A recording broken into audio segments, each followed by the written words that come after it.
comments and the more I hear from that guy, it makes me root against him more and more. And I am starting to turn a lot of my Duke hate north. Okay. I'm turning it up into Connecticut. I love that for your journey. Yeah. That's great. Well, to be honest with you, A lot of hate out of you. I don't think a lot about Duke anymore. They just kind of, I'm like, yeah.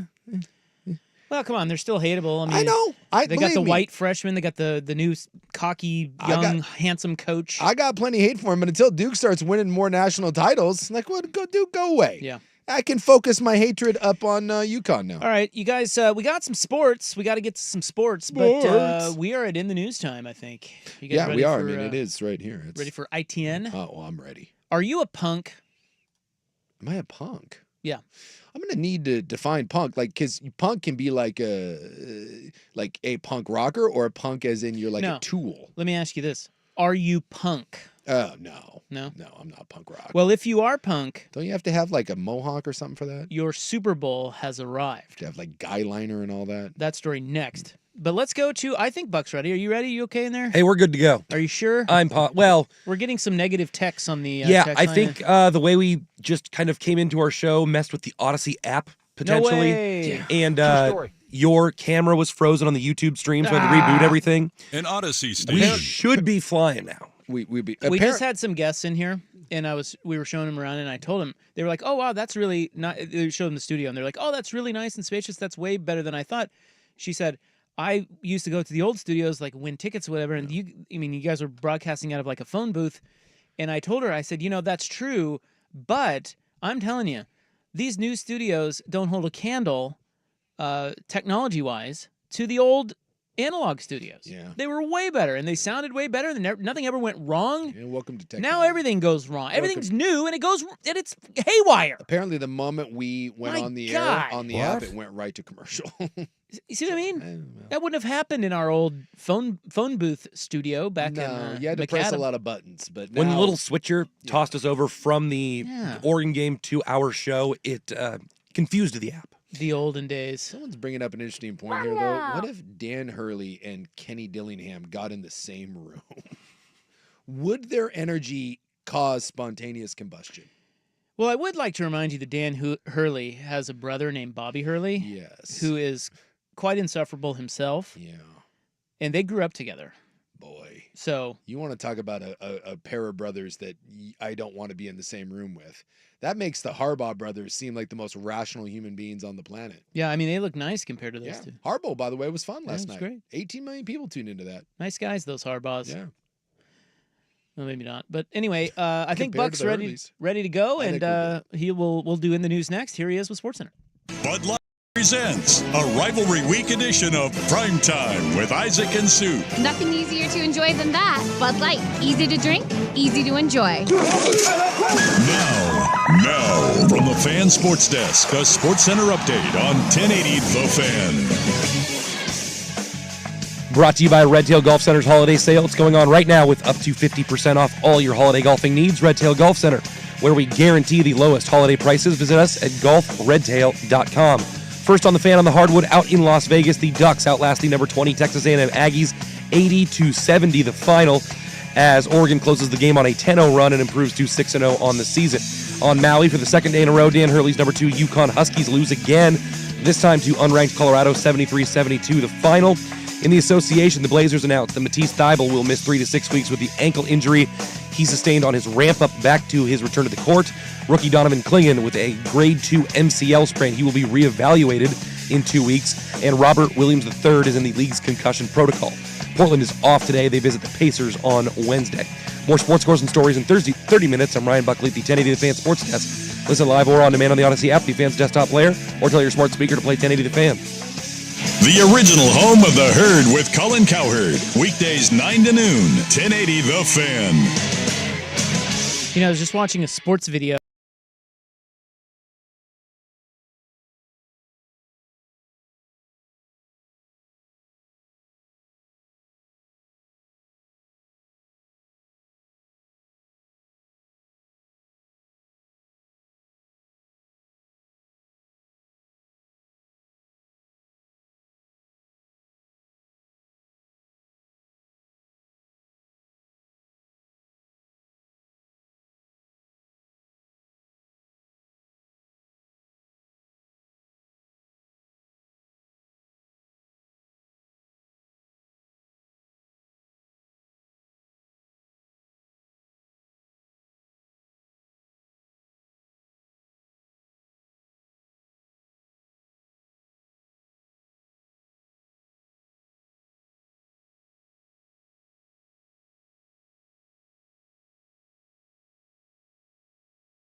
edition of Primetime with Isaac and Sue Nothing easier to enjoy than that. Bud Light, easy to drink, easy to enjoy. on 1080 The Fan. All right, welcome back. Ducks over Texas A&M. They will play San Diego State tomorrow, so we'll be late on tomorrow as well. Hopefully it will go better than today. Little choppy. The people are still worried about Buck. He sounds terrible again. It's been over a week. Yeah, what is happening over there? Are you It's been okay? a week. Are you okay? Yeah. I feel fine. I just sound awful. Yeah, this cat AIDS thing, it's And I feel like It's not I going well. come in sounding okay, and then as soon as I start projecting my voice, it all falls apart. So it'll take a couple Radio- days off though. Radio's hard. yeah, you get some Thanksgiving off and maybe just shut up for a while. Maybe That's the plan. sit a few plays out. Do some drinking. See what happens. Yeah, I think whiskey, Whiskey will help. whiskey, maybe some bleach, maybe some UV light right in Yeah, there. drink bleach. Wash everything out. Yeah, don't do that, kids. It is November 26, 2024. It's time now for In the News. I'm your noted newsman. Hello. Thank you. Please be seated. Please be seated. Gotcha. Please. Thank you. This is brought to you by the Advocates, injury attorneys at advocateslaw.com. Today is Good Grief Day. I don't even know what that means. Like good grief. What was that? That's a Good Charlie Brown thing, right? Is it? Wasn't Charlie Brown the good grief guy? I don't know. I think that's correct. I think Charlie Brown would slap the old head and give you the good grief. Is that where it started, though? Or did he just make it? I don't know if that's. I doubt that he coined the phrase "good grief." I'm guessing that comes from the olden days, whenever that was. I think that was on a Tuesday. But yeah, I think he probably made that popular. When I think of good grief, that was the first thing that popped into my How head. old was Charlie Brown? How old was he supposed to be? I think we're talking probably in that 10 to 12 range. Really? Yeah, because they had elementary school, Peppermint Patty and all that, and the teacher, they sat in the little desks. Yeah. And he just had the one little squiggly hair. Yeah, he had the little curly Q. Yeah. Yeah. Pretty bald for a 10-year-old. I know. Felt Kinda bad. weird. Kind of felt bad for him. But then Linus had the stink lines and, I loved Linus. Or that wasn't Linus. Linus had the blanket. Linus had the blanket, which again, I don't know who you feel bad for. The stinky kid, which was Pigpen, or Linus, who had to walk around, suck his thumb in a blankie. That kid was getting his ass kicked on a day-to-day basis. And they're saying Charlie Brown, 8 years old. He was 8? He was 8. Man. Yeah, it's tough to be the bald kid with one curly Q. That's You should do that with your hair. I do have one patch that grows like right in front. Dude. It's like a horn. Oh, yeah. Grow that ass out. Just let that thing go. Comb it back. Shave everything else. Yeah, and then put it in a ponytail. Or spike it. You could be a unicorn. Hell yeah. All right, where was I? I don't.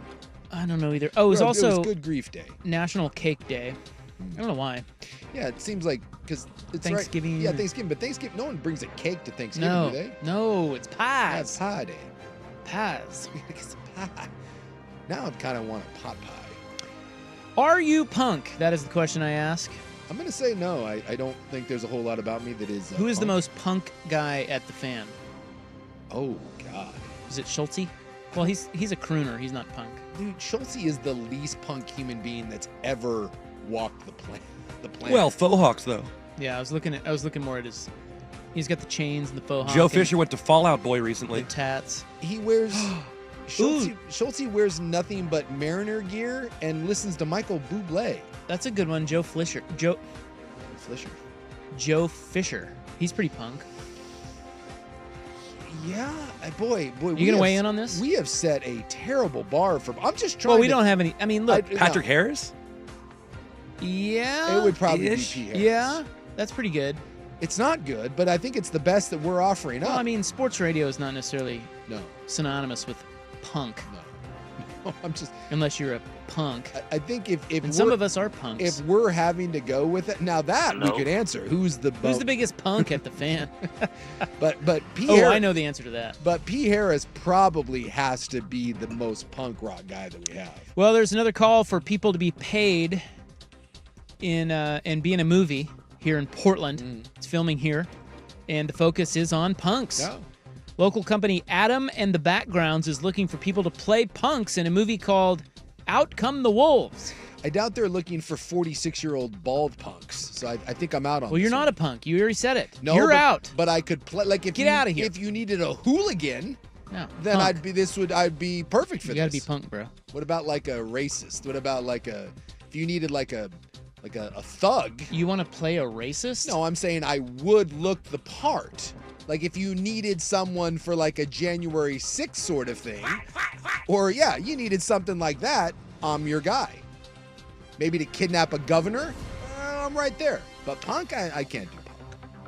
Out Come the Wolves is described in a Hollywood Reporter story as a drama that's inspired by the 1995 album of the same name from punk rock band Rancid. Okay.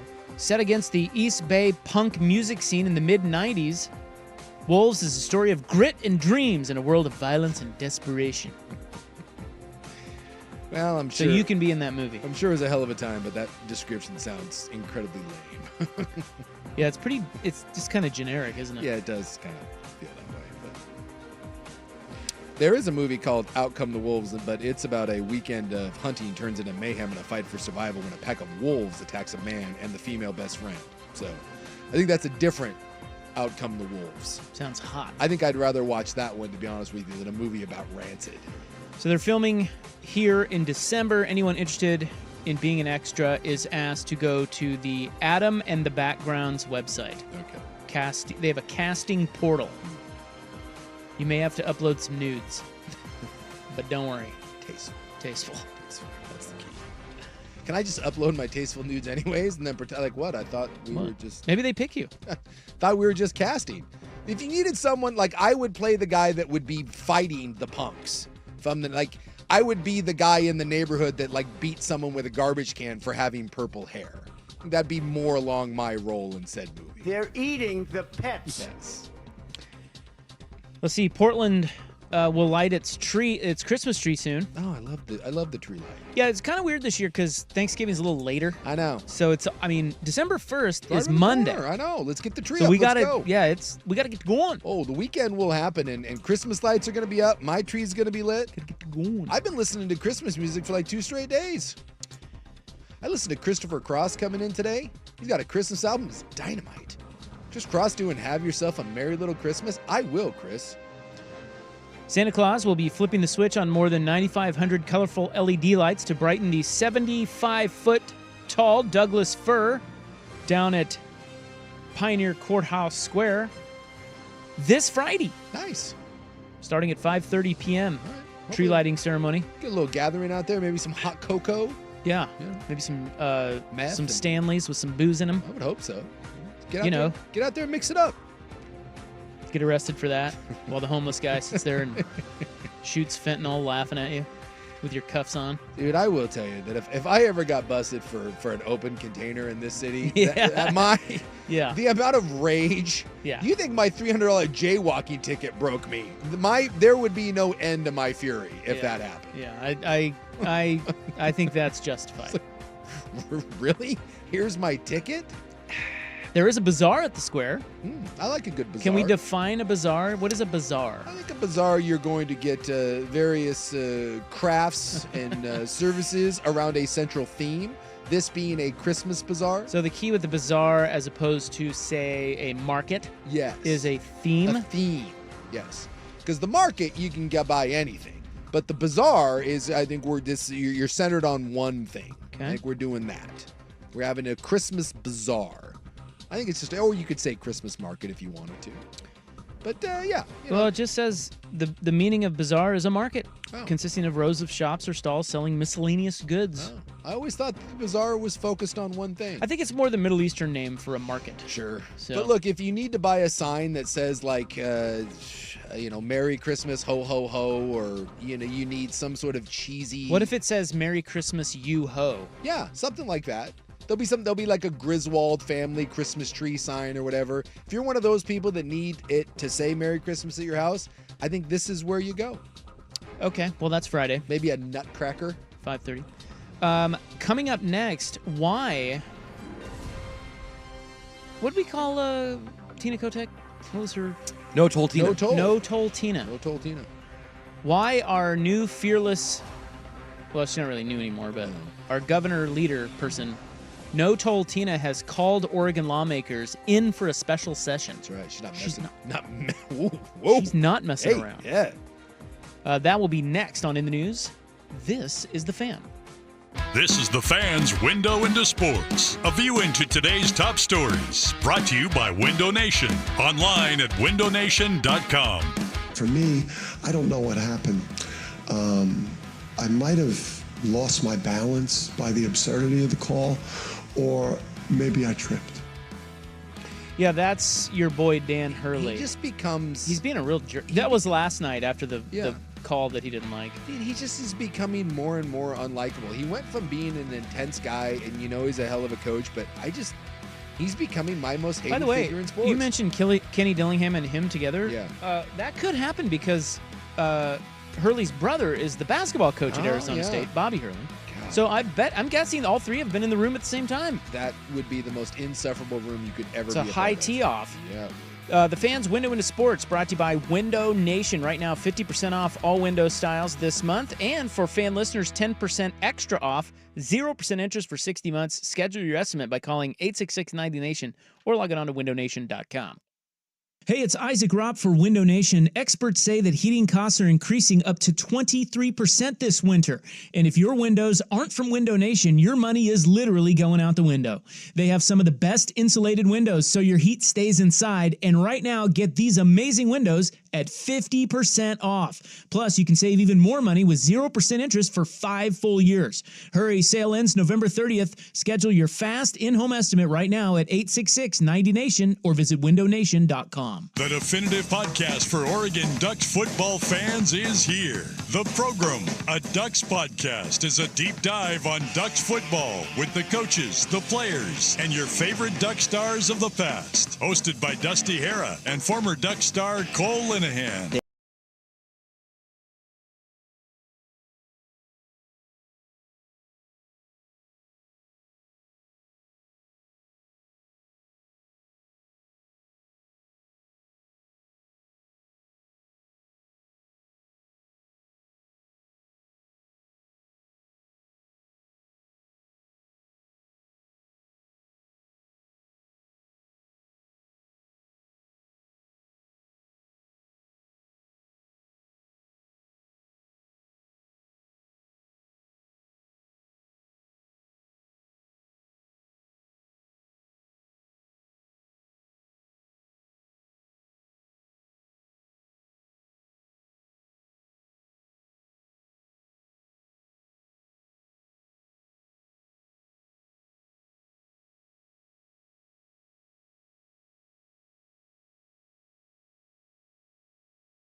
Week edition of Primetime with Isaac and Sue Nothing easier to enjoy than that. Bud Light, easy to drink, easy to enjoy. on 1080 The Fan. Man, a lot going on. We're kind of out of time for the rest of In the News, but who cares, right? We're compressed today. Yeah, really compressed. We had the Ducks game on. Big win for Dana Altman. All right, well, I won't tell you what Touchdown Tina is doing until tomorrow. Okay. But Her I special do. session. Yeah, she's having a special session. I do want to ask if any one of you has watched St. Dennis Medical yet. No. Have you seen the ads and for I it? refuse to watch it. How can you not have seen the ads for it? Yeah. If you've It's on NBC. It's on NBC. Like, I believe that they are, Tirico and Collinsworth are contractually obligated to mention that show every 9 seconds. Yeah. And it's plays every break. Well, it's supposed to be in Oregon. Oh, is it? Yeah, it's a mockumentary about a hospital in Oregon. It's kind of like Reno 911 meets Parks and Rec meets The Office. Yeah, it just reminded me of a bad version of Scrubs. Well, did you watch it? No, but it just, when I've seen 17,000 previews of it, and it just has that feel of, it's Scrubs, but the way they do it, like you said, the mockumentary is The Office in Parks and Rec. Yeah, so they have like the arrogant surgeon and the jaded ER doctor and the smartass nurses and the goofy Michael Scott type boss. Yeah. I have a raving review from my kid who watched it. Oh, really? Yeah, and he said, they're trying to be The Office, but The Office is like, to him, like the olden days. Sure. Because he's, 25. Back in the day. And he's like, The Office was kind of edgy, some of the jokes and stuff. Yeah. This is like a cleaned up, sanitized version of today's version of The Office. Sure. And it's just not. Yeah.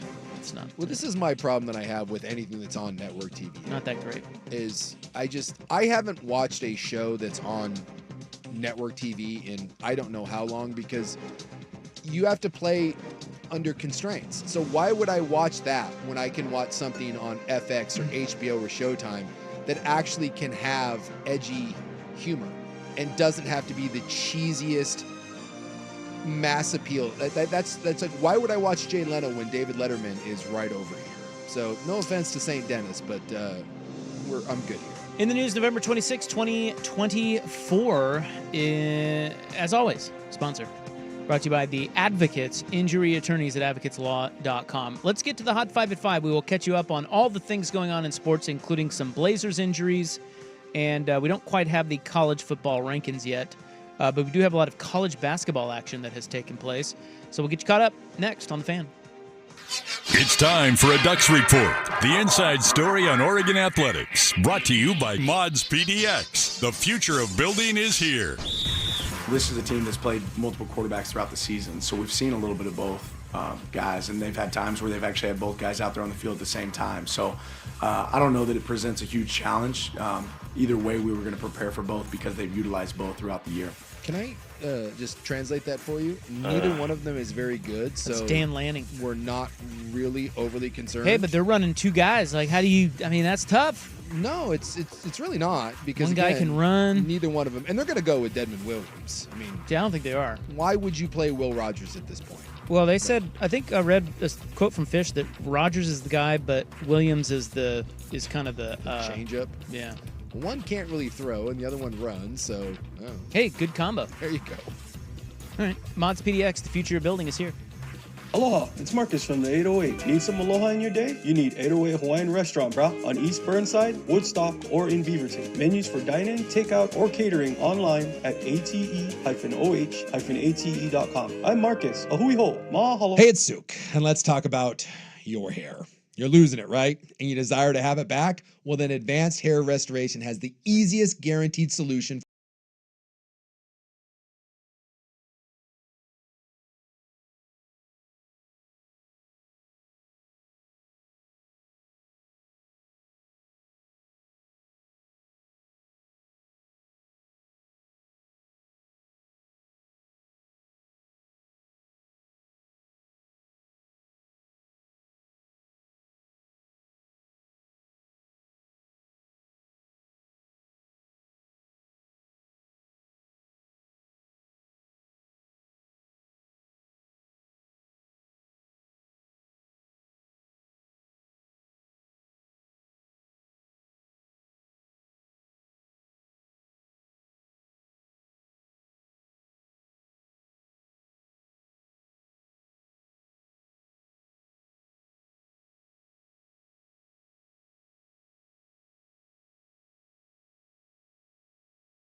From the Fan Sports Desk, a SportsCenter update on 1080 The Fan.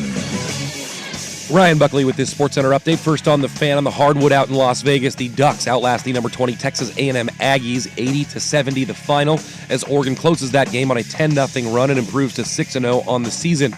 On Maui for the second day in a row, Dan Hurley's number 2 Yukon Huskies lose, this time to the unranked Colorado Buffaloes 73-72 the final. In the association, the Blazers announced that Matisse Thybulle will miss 3 to 6 weeks with an ankle injury that he sustained on his ramp back up to action. Rookie Donovan Clingan has a grade 2 MCL sprain. He'll be reevaluated in 2 weeks. And Robert Williams III is in the league's concussion protocol.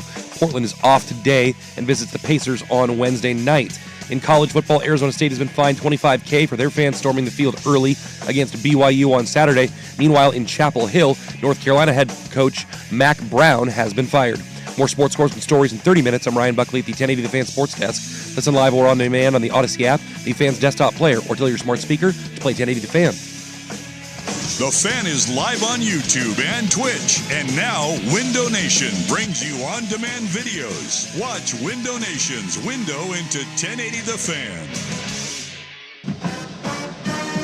Ducks. Mitchell goes in motion. They hand it off straight ahead for a touchdown.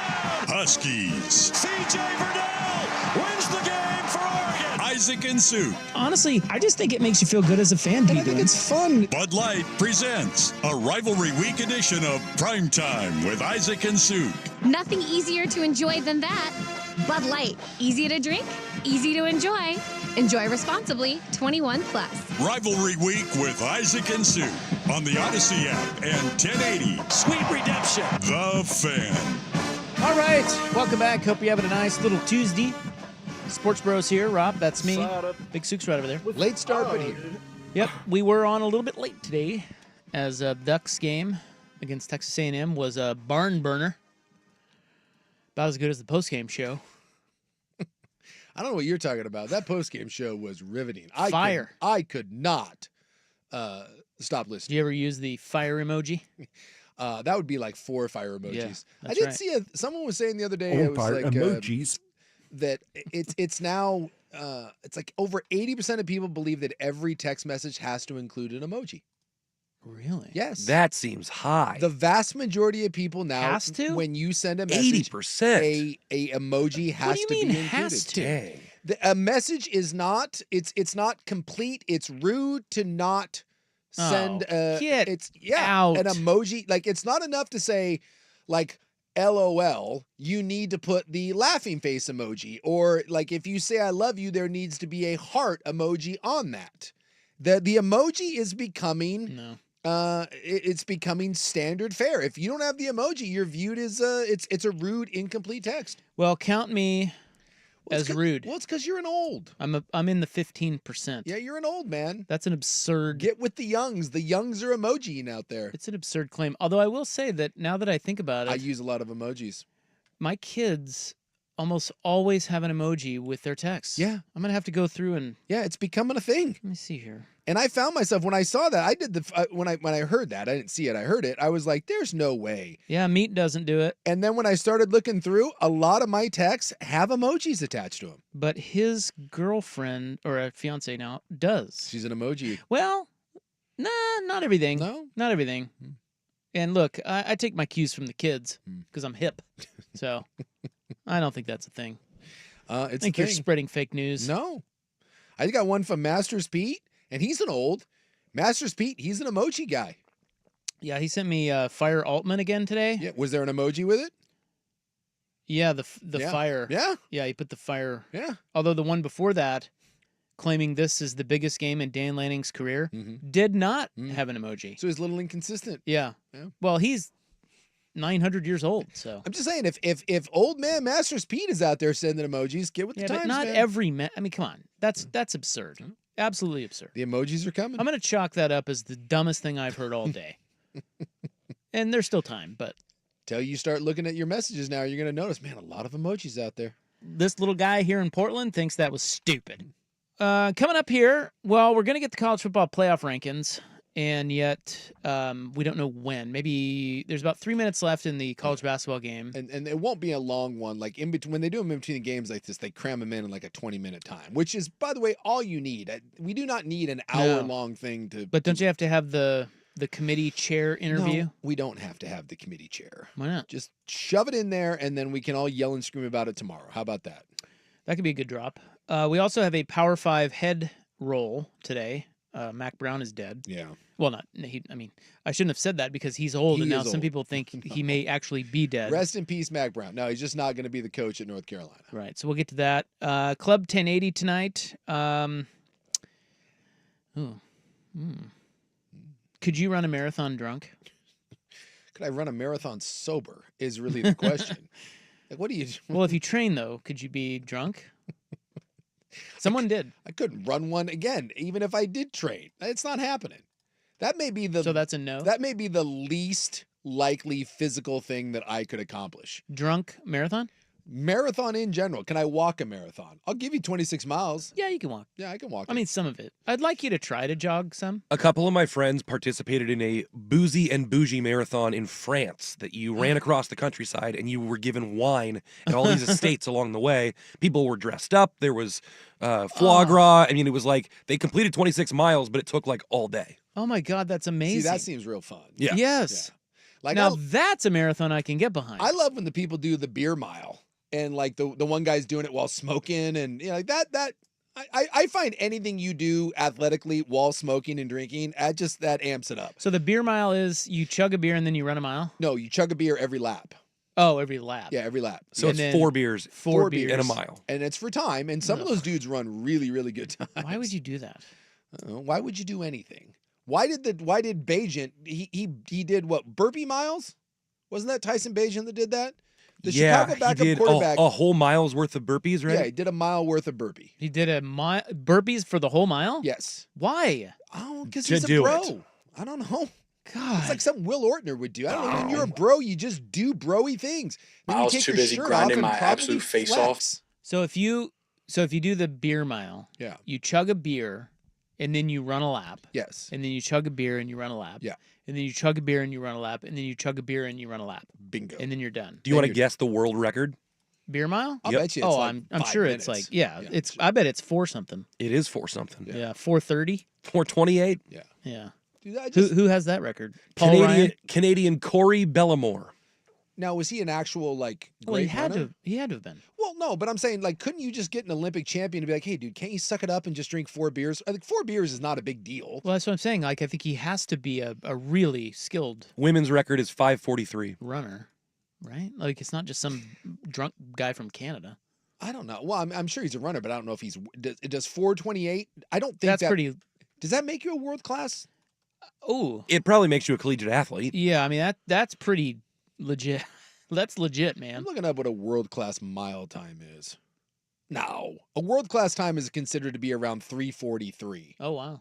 So he's just a punk. Well, he's a good runner, Loser. but that's like saying a scratch golfer is a world class golfer. No, he's not. Yeah, that's true. He's a very good golfer, but he's not world class. That blows my mind, by the way, that's considered a world class time. 3:43 is what it takes to be a world class. I don't know if I could run a lap in 3:43. I could sprint and not get 3:43. So as I mentioned, he's Canadian. He won a Canadian gold medal in the 4x800 relay, and so I mean, one of the fastest Canadian runners at one point in time, 10 years ago. Yeah. He's Yeah, you knew he had to be. Oh, come on. So how about this? Elite, not world class? Yeah.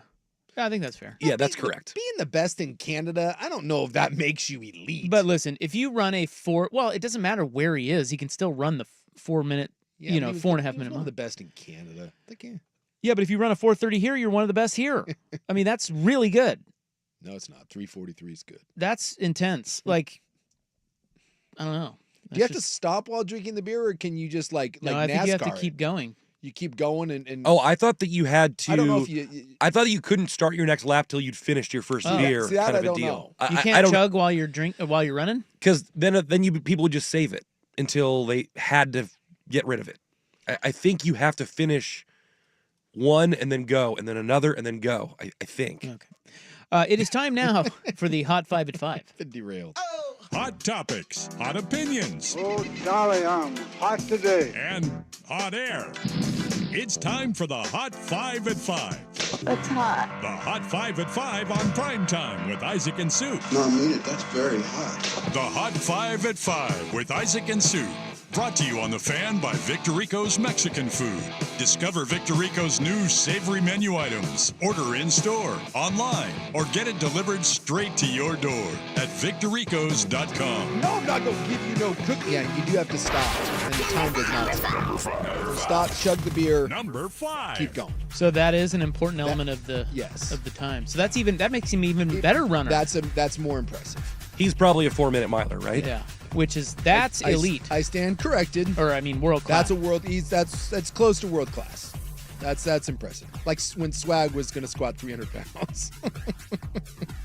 Final 2 weeks of deliberation for the College Football Playoff Committee, although we do not have any rankings just yet, as we are waiting for this stupid game to finish between Memphis and Michigan State. Once that's over on ESPN, they will put out the new rankings. Of course, Oregon doesn't have to worry. They're sitting pretty at number 1. And they are in the Big Ten Championship game, even if they don't beat Washington. I think the vast majority of teams, we already know who's in. There's a handful of spots that still have something to be figured out, but and then of course seeding. But Oregon, Ohio State, the Texases of the world, Penn State, they're in. Well, I think what will be interesting will be where they place some of those SEC teams that are crying. Yeah, because if there is some kerfuffle over this last week and then the conference title games, is there a shot that an Alabama or an Ole Miss or a South Carolina climbs back in? Or what they do with Clemson, is Clemson able to backdoor their way into this? So 1 through 8 isn't going to be real interesting, but that 9 to 13, 14 range, that's where this gets a little squirrely. Texas quarterback Quinn Ewers expected to start this weekend's game at Texas A&M. A spot in the SEC title game is on the line in that one. MRI revealed just a mild ankle sprain, and he did practice yesterday. What's weird is I think a lot of Texas fans don't want him to play. Yeah, well, they love Arch. Yeah. But Ewers has more experience. Meanwhile, Penn State suffered a pair of blows in Saturday's narrow win. Star offensive tackle Anthony Donko is done for the season with a knee injury. Also, defensive tackle Alonzo Ford is done with a leg injury. And Coach Prime at Colorado says Shedeur Sanders and Travis Hunter plan to play in the Buffs bowl game no matter which one it is. Yeah, and Deion Sanders is giving back his Thorpe Award that he won because Travis Hunter did not make the finalists for the Thorpe Award, and Deion Sanders is very, very angry. In a classy move, he's saying he no longer wants to be recognized as a Thorpe Award winner. Okay. He's a lot. 3 not-so-great injury updates for your Portland Trailblazers. By the way, we all felt when they were playing a little better, didn't we all kind of feel like these things were going to start trickling in? Well, yeah, you can't win that much. No, we don't. What's the matter with them? When they split that one with Houston, we're like, all right, here come the injuries. Donovan Clingan has a grade 2 MCL sprain. He will be reevaluated in 2 weeks. Matisse Thybulle sprained his ankle, ramping up his rehab. He's now out another 3 to 6 weeks. Also, Robert Williams is in league concussion protocol.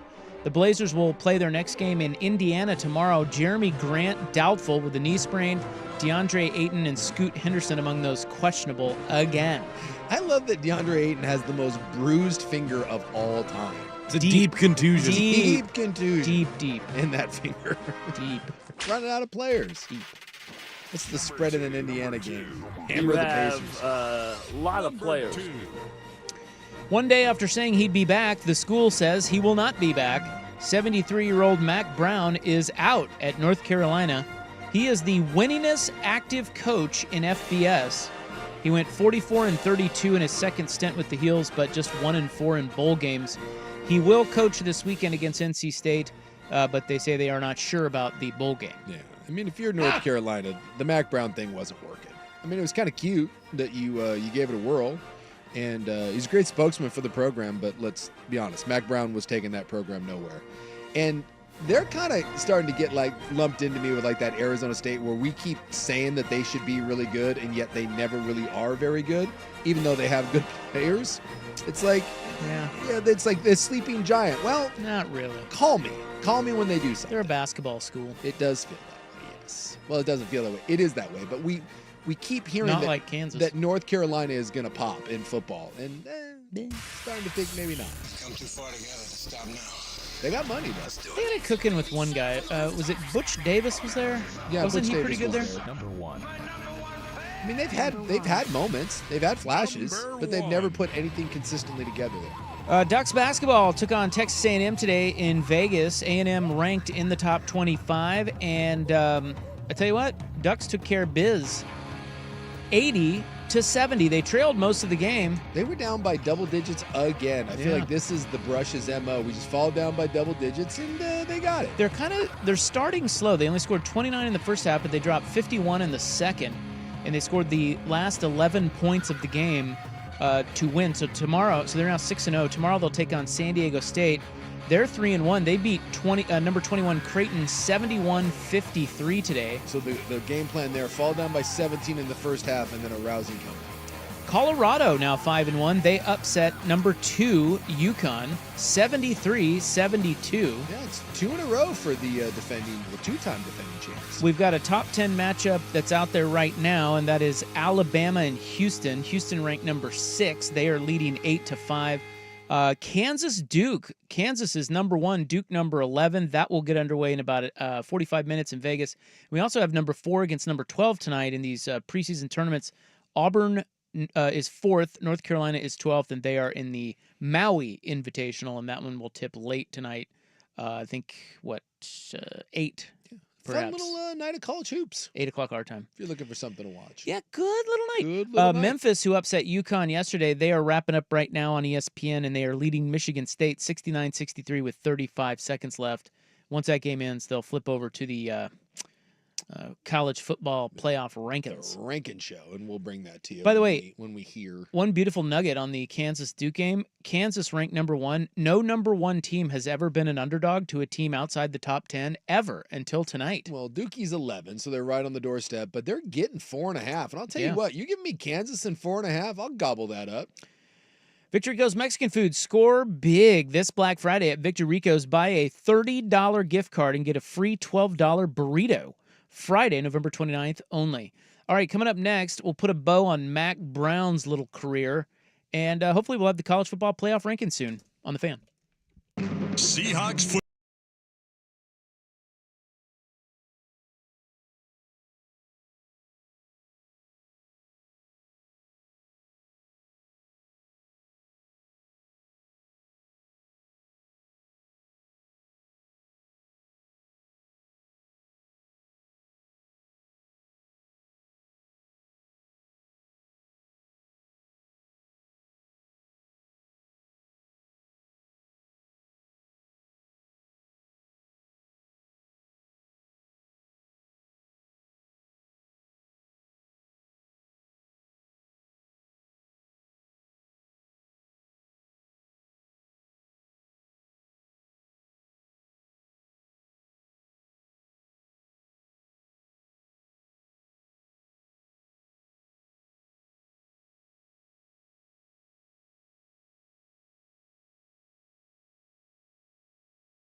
presents a rivalry week edition of Primetime with Isaac and Sue.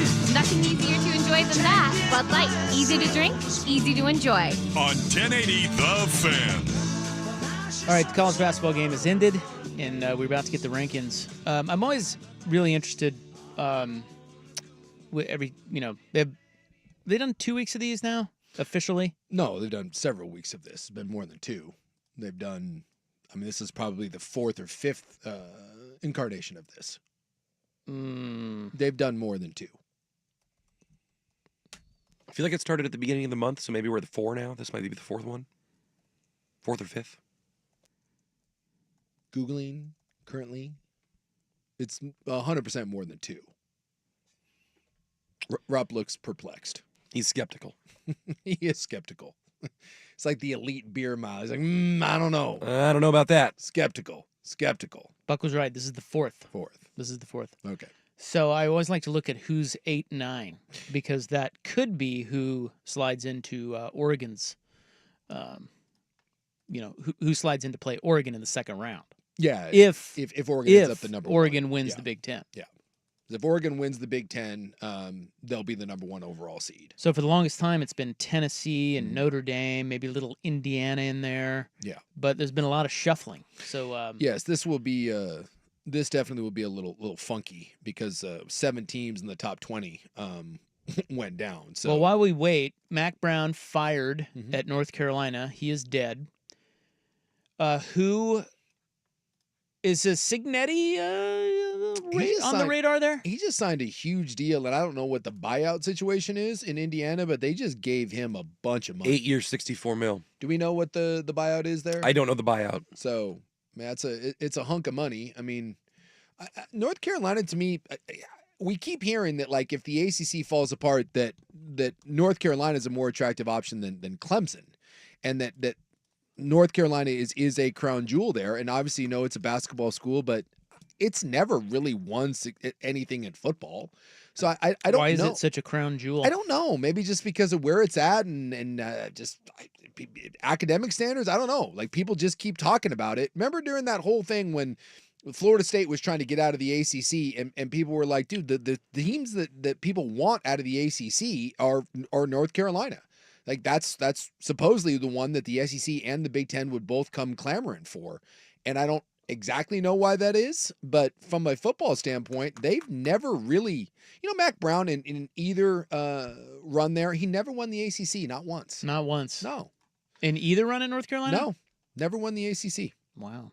Here's I was looking through Mac Brown, because I always view Mac Brown as a good, not great coach, but he won a national title, and so you give the guy his flowers. And he had a great run there at Texas. They had like a 5-6 year run there where they were a monster. And that Vince Young team, I mean, God, they beat arguably the greatest team of all time in USC. So he won the one national title in 2005. Never won the ACC. Do you want to guess how many times he won the Big 12? I was kind of shocked by this. How many years was he at Texas? He was at Texas. Let me pull it up. He was there like 10 years. I mean, since you're saying it that way, probably twice. Both times that they went to the national title game. He was at Texas from 98 till 2013. So he was there a long time. Yeah, he only won it twice. And both times they played, obviously the national title one, they beat USC. And then the other one was when they lost to Alabama. That was the Colt McCoy. Remember, he got the dead arm thing. But, I mean, so 15 years there. Yeah, and he had a good run. I mean, was he anywhere outside of North Carolina and Texas? He was at Tulane and nothing. I mean, that was back in the 80s. And he is the active winningest coach in college football. Did you know that? I can't say that I did. Yeah. I mean, those run at Texas. So at Carolina, this is he started off a little rough, but at Carolina, 9-3, 10-3, 8-4, 7-5, 10-2, 10-1. That got him the Texas job. 9-3, 9-5, 9-3, and then here comes the run. 11-2, 11-2, 10-3, 11-1, 13-0, 10-3, 10-3, 12-1, 13-1, and then it went downhill for 4 years, and they fired him. Do you know who's on his heels? The active coach that's on his heels? Well, Saban retired. What about? I'm trying to think. Ferentz maybe. There's Dabo. one guy right. There's one guy that's won almost as many games as Mac Brown. Okay, active because the top 6 are Paterno, Bowden, Pop Warner, Bear Bryant, Saban, and some guy named Amos Stagg. And then it's these two guys. Mac Brown and so there's got to be around who's been around a long time because Dabo wouldn't have been around long enough. He's been around a while, obviously. Is Dabo? No. You're saying he hasn't been around long enough. Who's in the? I'm trying to think. SEC. Who's just an old bastard curmudgeon? He is definitely a curmudgeon. Again, Ferentz, but I don't think he's won enough. Nope. Go ahead and climb out of my ass for a while. The great Brian Kelly. Oh, really? Yep. Can you believe that? Brian Kelly? Yeah, that surprised me too. He's won a lot of games, man. Huh. So he and Mac Brown are kind of. I guess I don't think necessarily of him as that old, but it's a valid point. He is an old bastard curmudgeon. So some names popped up for North Carolina: Cignetti, Dan Mullen. Yeah. Cliff Kingsbury. See, and those all seem to make sense to me because they're all good names, but I just don't think that's an elite. I don't think you're getting Cliff out of the NFL. I think that guy's better suited to the NFL lifestyle than and recruiting. I wouldn't think so. I know this is going to sound weird, but you know what that job kind of reminds me of when Tony Bennett took over the Virginia job. You know, it's like that. Someone you'll kind of be like, really, North Carolina? But you can win there. I mean, there's been some success, but they've never gotten someone over the hump. So I just if you're North Carolina, I never understood the Dan Mullen retread thing. Dan Mullen is not going to get you over the hump. Go hire the young guy. Like that would be the job where I would try to go find a Dillingham to try to find someone that could actually get me over the hump as opposed to a guy that can go there. I'm sure Dan Mullen can go there and win 8 or 9 games, but that's all you've been for 30 years. Just aim higher. Andy Kotelnicki is the offensive coordinator at Penn State. He was the guy at Kansas last year. His name has popped up. Bob Chesney, James Madison, and Barry Odom at UNLV as well. Yeah. See, I don't know. Is Will Stein experienced enough for a gig like that? I don't know. I mean, I haven't heard Stein's name pop up, but Dillingham was a one and done, right? And then he was out of there. So, I mean, the Oregon offense has been rolling. I don't know why someone wouldn't take a look at Will Stein. And I don't know Dillingham certainly has the quality of that young, energetic guy, and he's got the tie to ASU. So maybe Dillingham doesn't get that job if he's not an ASU alum. But you know, look, if Oregon keeps doing this, someone's coming for Will Stein, 100%. All right, well, I think we should put a pin in it and then stay on schedule, and then when we come back, we'll have all the rankings. But one early note, they haven't revealed them all yet. I'll tell you what, 15, 14, 13, 12 is very interesting. So 13, 14, 15. Again, the top 12, you have to be in the top 12 to get in the tournament. They have put South Carolina, Ole Miss, and Alabama 15, 14, 13 sitting there waiting. Someone screw it up. And they all have 3 losses, by the way. Yeah. They're all waiting to jump in if somebody loses. Yes. Fantastic. Just waiting to pounce. So we'll get to the rankings coming up next. Here's Buck. Bud Light presents a rivalry week edition of Primetime with Isaac and Sue. Nothing easier to enjoy than that. Bud Light, easy to drink, easy to enjoy. Now, from the Fan Sports Desk, a Sports Center update on 1080 The Fan. Brought to you by Red Tail Golf Center's holiday sale. It's going on right now with up to 50% off all your holiday golfing needs. Red Tail Golf Center, where we guarantee the lowest holiday prices. Visit visit golfredtail.com. First on the Fan, on the hardwood out in Las Vegas, the Ducks outlasting number 20 Texas A&M Aggies 80-70 the final. As Oregon closes the game on a 10-0 run and improves to 6-0 on the season. Out on Maui for the second day in a row, Dan Hurley's number 2 UConn Huskies lose, this time to unranked Colorado 73-72 the final. In the association, the Blazers announced that Matisse Thybulle will miss 3 to 6 weeks with an ankle injury. Rookie Donovan Clingan has a grade 2 MCL sprain. He'll be reevaluated in 2 weeks. And Robert Williams III is in the league's concussion protocol. Portland is off today and visits the Pacers on Wednesday night. More sports scores and stories in 30 minutes. I'm Ryan Buckley at the 1080 The Fan Sports Desk. Listen live or on demand on the Odyssey app, the Fan's desktop player, or tell your smart speaker to play 1080 The Fan. Tired of getting dinged by subscriptions? We won't send you a bill. Portland's sports leader, 1080 The Fan.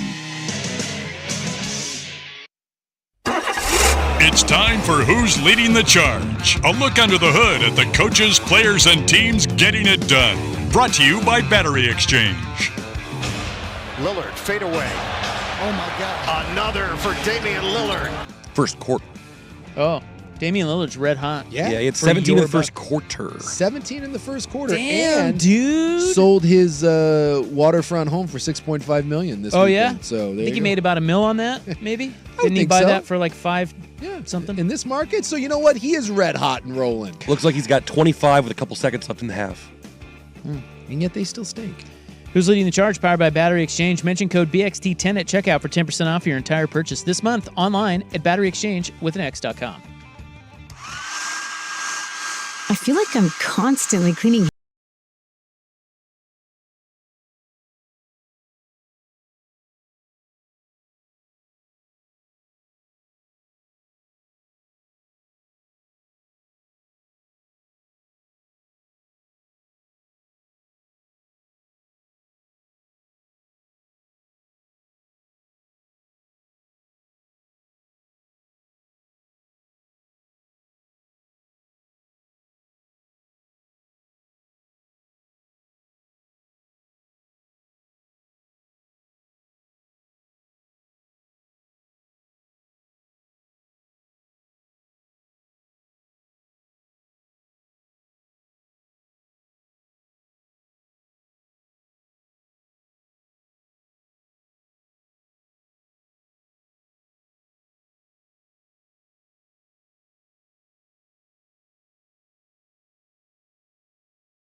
Nothing easier to enjoy than that. Bud Light. Easy to drink, easy to enjoy. On 1080 The Fan. All right, welcome back. Hi.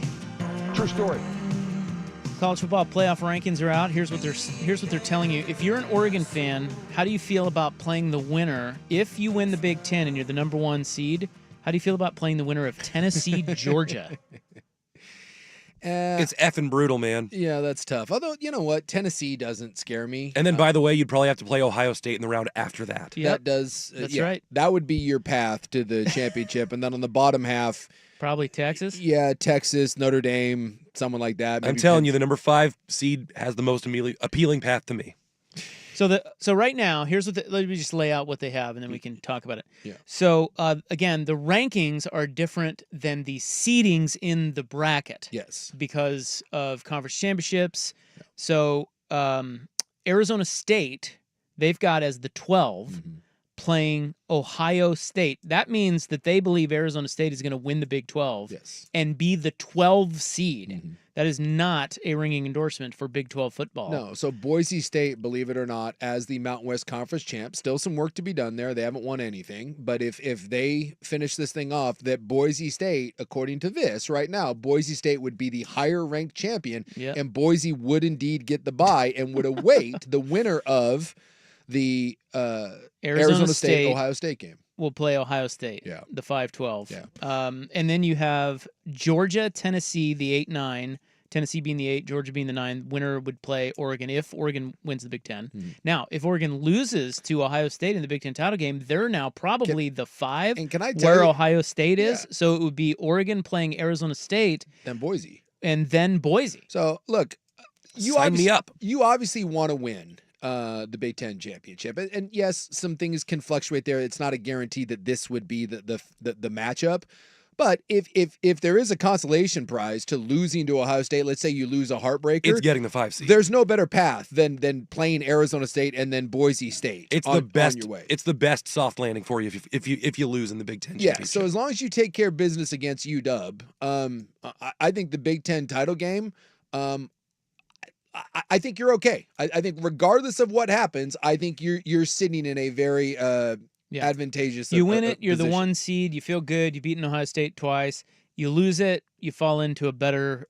You have to play an extra game. Yeah, but that 5 spot is kind of the sweet spot. But if you beat Ohio State, you don't have to play that weekend. No, and that is important. Yes. So then on the bottom half of the bracket, they've got Penn State playing Indiana with the winner meeting Miami. How about by the way, hey, SEC suck it. The Big Ten has 3 of the top 4 teams in the country. Well, and this also has 2 ACC teams in, including Notre Dame. That's not an ACC team, but they have Notre Dame and 2 ACC teams. They're ACC light. So Alabama, Ole Miss, and South Carolina are all out. But again, a lot can change over the last weekend. But SMU would play Notre Dame, and the winner would get Texas. This is where, so they've got SMU as an at-large. Yeah, I find this very, very interesting though, because as you mentioned, who's sitting there at 13, 14, 15? All those SEC teams with 3 losses. And Clemson is sitting there too. Well, they're 12th. Yeah, you're right. Yeah, so you got Clemson and then all those SEC teams, but Clemson only has 2 losses. Yes, Clemson has 2. So I just think it's very interesting. Like if I'm SMU,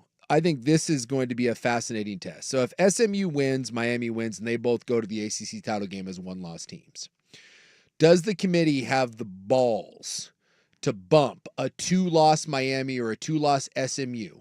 Whoever loses that AC title game out for a 2-loss Clemson who didn't play in the damn title game, or a 3-loss SEC team. If they do, they're absolute effing cowards. To me, if SMU and Miami win this week and they go to the ACC title game. Who's SMU playing? Well, SMU's already in the SMU has Cal. But I'm saying if they play Cal. Yes, but if they were to lose that would against be Cal, then they're out. Then they're out. Yeah. I'm saying if Miami and SMU go to the ACC title game as a 1-loss team, each one of them, they both should be in that tournament. I cannot speak it enough. There should not be a punishment. They're not going to be. For losing that game, because think about that. Clemson is sitting there at 12. And if you bump Miami or SMU out for losing the ACC title game, what you're saying is that you are punishing a 1-loss team for making it to their conference title game, and you're rewarding Clemson for sitting on their ass and not having to play an extra game, or you're rewarding a 3-loss SEC team. See, I don't think they would put Clemson in, them being from the ACC. I think what they would do is they would cite the strength of the SEC and say 3-loss Bama greater than 2-loss SMU. Well, and a lot of people would agree with that. But I just don't see how, and I'm not going to lose it because they haven't done it yet. If you have any sort of brains in that committee, making it to the title game you should only be allowed to go up. You should not be punished going out by playing an extra game. I will never understand the logic of not making it to your conference title game is beneficial to you. I can't abide by it. What if the other one too is this does kind of basically guarantee that as long as Indiana doesn't do something stupid, Indiana's in. Same thing as Penn State. Yeah. What somebody brings up on the Vancouver Ford text line, what if the ACC loser gets bumped when their quarterback gets hurt in the ACC title game? Like Jordan Travis. Gosh. Oh, my God. 2 years in a row? Miami loses. Like Cam Ward gets hurt. Cam Ward breaks Yeah. his You leg, couldn't put him in, right? and they're No, like, they're out. They're out. The You're same out. thing. They're out. Same thing It would be. as Florida State last year. Yeah. And Notre Dame, you think Notre Dame's sitting there at 7? Do you think there's any sweat in that if they were to lose to USC? I wonder if, Yes. Yeah. Yes. Because they'd be 2 losses, and the worst loss would be Northern Illinois. And now you're sitting there and debating 2-loss Notre Dame, 2-loss Clemson, and 3-loss all those SEC teams. Yeah, they should win. Yeah. They need to win. Yeah. I think Notre Dame's sweating bullets a little bit. Okay, there's one other factor here where everyone's arguing. Well, not everyone, but there are two sides yelling at each other about something, and we'll get to that. And it pertains to the playoff.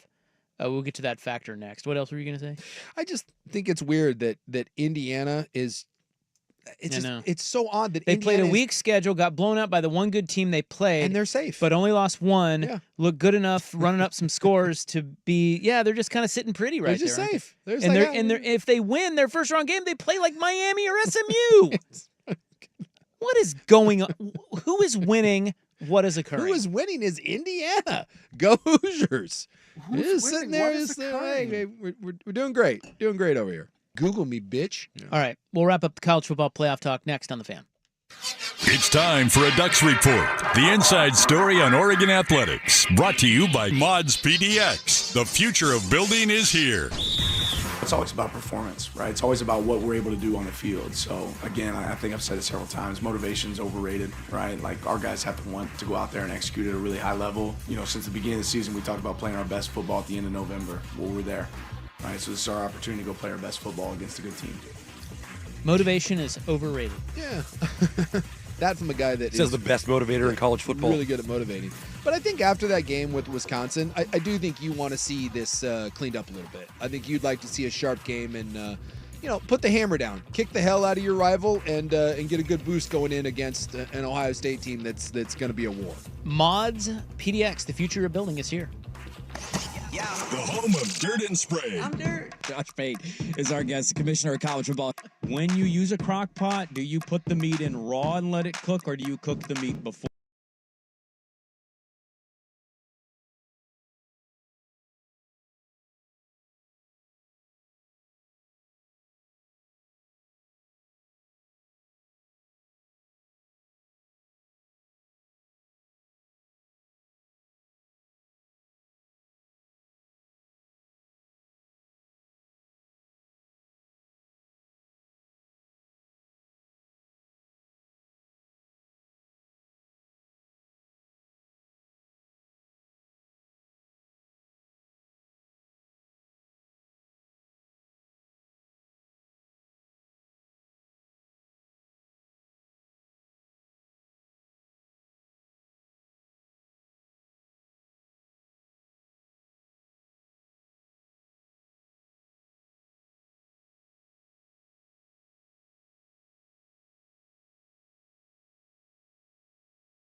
enjoy than that. Bud Light, easy to drink, easy to enjoy.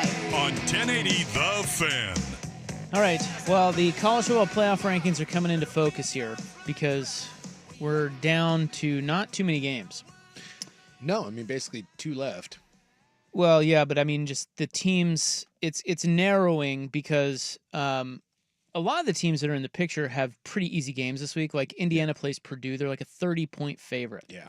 So as long as they win, as long as SMU wins, like you said, they're already in the ACC title game, but they'll need to win to avoid having 2 losses going into that game. Miami, I think, has Syracuse. Yeah, Miami, that's a sneaky game. Yeah. They got to win. Yeah, Syracuse isn't bad. Syracuse is 8-3. Yeah, if Miami does not win at Syracuse, Clemson jumps in and plays SMU in the ACC title game. Tennessee's sitting, well, they have to beat Vanderbilt. Yeah. So that's not an easy game, rivalry game. But if they win that game and they're favored to do so by double digits, then they're cake. They're fine, and they don't even play in the SEC title game. No, Georgia is in the SEC title game against the winner of Texas and Texas A&M.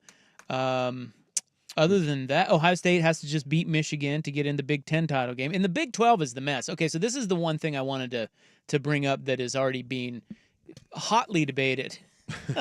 And it is that Boise State right now, the committee is saying that Boise State will get the bye ahead of the Big 12 champion. Yeah. And you know that is making Brett Yormark so livid because what they're saying, the Big 12, and Brett Yormark's the head of the Big 12, what they're saying is, hey, you guys all say depth in the SEC and parity in the SEC. Why don't you say that about the Big 12? Where we have 8 or 9 teams that are still alive to play in the Big 12 title game. Yeah. And he cited another stat today that I was like, man, you can't really argue against that. No. And it's this. It's that the group of 5 this season collectively against the Power 5, there have been 95 matchups.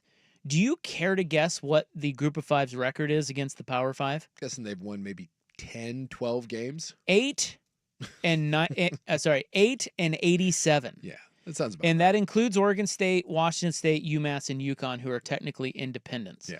So this was the big sticking point in the original college football playoff negotiations when they expanded. And this past spring, the head of the Mountain West said that Pac-5 leaders or Power 4 leaders threatened to remove access for the group of 5 team in the top 4 of the tournament. Yeah. But they didn't. Oh. So now Boise State is ranked ahead of all the Big 12 teams. So that means that if Boise State beats Oregon State and wins the Mountain West Championship, they'll likely play UNLV most likely, then they will be the 4 seed no matter who wins the Big 12. And the Big 12 is livid. Well, I mean, but you can jump. So, if Arizona State... It's not looking likely. What's Arizona State ranked? Well, I don't even have... The top 15, they're not even in the top 15. I think Arizona State is 16th. Boise's 11th. So, Arizona State would be the one, if you're the Big 12, that you're probably... I guess you would want to see. So, if Arizona State beats Arizona and then beats... I don't know, Iowa State. I'm trying to think of I'm looking at the rankings here. Where's the next big? BYU's 19th. Would that be enough? Because Boise State wouldn't have a ranked win on their schedule. Not if Boise State beats Oregon State and then wins the Mountain West. I don't think it's enough. I don't know. It'd be interesting to see. If you looked at Arizona State or BYU or whoever ends up winning the Big 12, Iowa State, would a 2-loss team there be enough to jump a 1-loss Boise State team? And I really like Boise. Boise is a solid team. But you can say that the best thing that Boise has done is lose to Oregon. Well, listen, the Boise State, 1, they have a Heisman finalist. I think that's important. Yeah. 2, they win by double digits against pretty much everyone they play, not named Oregon. And they scared the number 1 team in the country, who has been really strong all year, at their place. Yeah, but they are coming off their worst win. They eked by Wyoming by 4. They eked out a win over UNLV. I don't know. They a I have more 7-point game numbers. at Nevada. I'll be interested to see that. That will be if Arizona State wins and Boise State wins and finishes this things off. That will be one of the more interesting things. Does the committee again have the balls to say that a Mountain West team is better than the Big 12? So the group of 5 this season collectively against the Power 4, 8 and 87. Yeah. The Big 12 has 42 wins over teams with winning records. Yeah. The Mountain West has 11. Yeah. And they have gone head-to-head, Big 12 versus Mountain West, 8 times this year. Mm-hmm. The Big 12 is 6-2 in those games with an average margin of victory of 21 points. So your mark has some numbers. He's got some numbers. So whether it's BYU, whether it's Iowa State, whether it's Arizona State, again, I think you're the Big 12. You're hoping for Arizona State. That's your best representative. You would have a very, very, very strong case. In fact, I saw someone, and this is, this is ludicrous, but someone floated the idea that if Arizona State loses to Arizona, and they don't even make the Big 12 title game, let's say it's BYU and Iowa State, Tulane technically is ahead of them. Like Tulane ahead of who? Would be ahead of the Big 12 champion. So Tulane would be the 4 seed? Tulane would be the 5 seed. Like, there is a scenario. It's absolutely ridiculous, but remember, it's the 5 highest ranked conference champions. Right. And the way Tulane is sitting right now, follow me on this, the only Big 12 team that is ahead of Tulane is Arizona State. So if Tulane finishes their schedule off and wins the American Conference, and Arizona State were to somehow lose, and one of those other Big 12 teams were to win, there is a scenario where the Big 12 champion would not get to play in the college football playoff because they would not be one of the top 12 teams, and they would not be one of the 5 highest ranked conference champions. Oh, wow. That's Right? insane, and it's absolutely possible. It's not possible. I mean, Well, you not. just laid it out. Yes, I mean, but the there's- path is there. There's zero chance. But that would happen, though? They yes. So Yes. you could win the Big 12. Yes. Not be ranked. Unless the voters all realized what was going to happen and did a and big shuffle. And Yeah, they, see, that's what I think they Yes. would do. Yes. Whoever won the Big 12, whether it was Kansas State or Colorado or BYU, whatever, they would then jump Tulane. But as it stands, if you were to say right now, the only Big 12 team that is ranked above Tulane is Arizona State. So if you removed Arizona State from the equation, it's important to remember it is not the 4 Power 4 champions and then the group of 5. It is the 5 highest ranked conference champs. And that technically right now would be Tulane. And the Big 12 would be left out because they would not be a top 12 team and they would not be one of the But 5 you highest said conference it's champs. Well, who's the 5th then? That would be Tulane. Boise State. So you'd have Well, but you're including the Big 12. No. So because follow this scenario. What you're this were to saying, lay out, the Big 10 goes, the SEC goes, Correct. the ACC goes, Boise State goes, and okay. Tulane Okay, would actually be the 5th highest ranked champion. I forgot about the Mountain West. Okay. So, oh my so God. basically your Mountain West winner and Tulane being ranked higher than your Big 12 winner, they would leave They're them out both completely. Conference champion. That's fantastic, and I hope it happens. if you wanted a real kind of FU to the whole thing, that would be the one. That There's would the fly in just- the ointment. There's zero chance. What a mess. They would leapfrog, but Sweet new system you have here, guys. Yeah, they made it way better, but it's still like who is even running this? Again, because the biggest problem we have is just simply that there's no other sport where schedules are just so damn imbalanced. Because for everyone that yells at someone else and says you didn't play anyone, you get everyone else pointing at them saying, yeah, you but didn't play we're anyone good. either. Yeah, well, we're good though. That's no, it. but we're better. But if we We'll played prove you, it. we'd be good. Yeah, we'd kick your ass. We beat a team that beat you. Don't worry about who I played. We'd beat you. This is why, as crappy as some people think that the two big AFC, NFC type of super conferences, as crappy as that would be for a lot of the ancillary schools, it really would make the sport way better because we'd get rid of this argument where but listen, they would be forced to actually play a way more balanced schedule. But there's going to be a lot of debate about who gets in the tournament, and that will last 3 days. Yeah. And after that, this tournament's going to be great. Yes. We're going to forget about who Yes. should be in there, and the teams that are in there are going to play it out, and it's way better. Yeah, well, the scenarios, like when you look at the potential games, it's just awesome. Like when you Or look there's at interesting matchups. Yes, yeah. it's very, very interesting matchups when you sit down and you look at it. You can start penciling in, like where all this goes and what happens in the opening round, and here's your path to the championship. Well, and the 4 schools to get to host a playoff game, that's going to be awesome on all those campuses. Yeah, Boise wouldn't. Not in that scenario. They not wouldn't. in that scenario. But So the 4 would be Ohio. But if Oregon loses the Big Ten championship game, they're hosting one. Yeah. Yeah, so that 12 seed has to go play in Columbus Mm-hmm. as it stands now. Yeah. If Oregon beats Ohio State in the Big Ten title game. Be freaking this whole thing is just going to be bananas. We're going to get like 5 straight weeks of just unbelievable football matchups, and I think back to when we were growing up where we didn't get any championship game, and then the crappy BCS, and then the 4, and finally this. I mean, and one day we'll get to 16. It's going to be even better. But the 12, I'm not going to complain regardless of what happens. I just even if the SMU Miami situation plays out and I'm going to be pissed, I will still hold my tongue and be like, this is still great. It's great for the sport, and I'm fired up about this. All right. And how about the fact that in the first one of these, Oregon is the only team that has an opportunity to be undefeated. They're the only team left standing at this point, undefeated, and that's pretty stinking cool. You got a chance to finish that off. All right, we'll get to the club. When we return, could you run a marathon drunk? Next on The Fan. Hey, what's up? It's your Window Daddy sticking around for Window Nation, where right now for Black Friday, they've got a great deal going on. If you need windows for your home, do not miss out. Biggest window savings event of the year, 50% off, all styles. Doesn't matter if you need some sliders, some bays, some bows, some double hungs over there.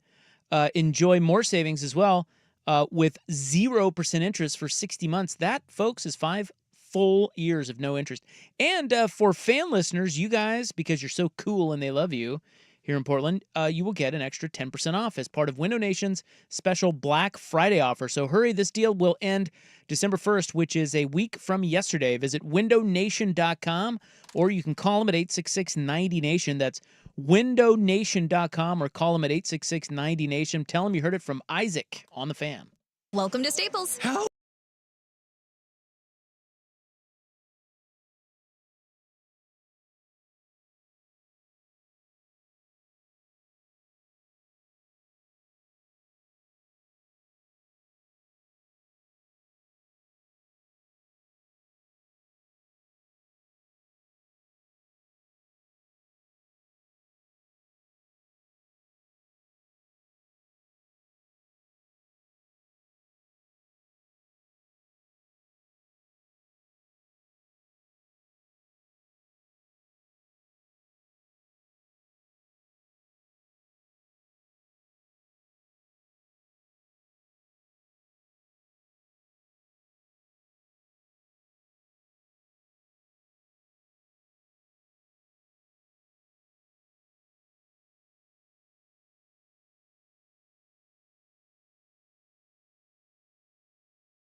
easy to drink, easy to enjoy. KFXX, KWJJ, HD2, Portland, 1080 The Fan. An Odyssey sports station.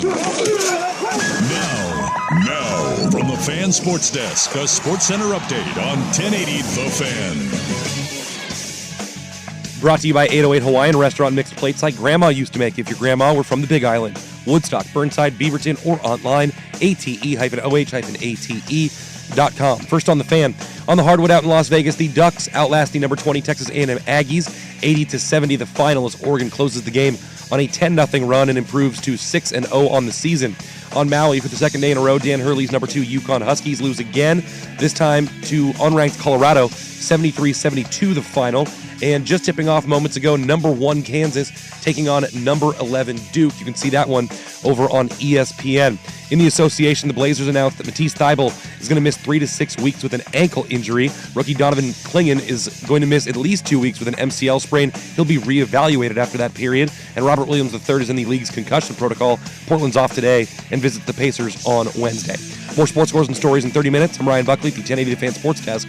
Listen live or on demand on the Odyssey app, the Fan's desktop player, or tell your smart speaker to play 1080 The Fan. The Fan Merch Locker has a new long-sleeve tee and hoodies in your favorite college colors. Get yours now at 1080thefan.com.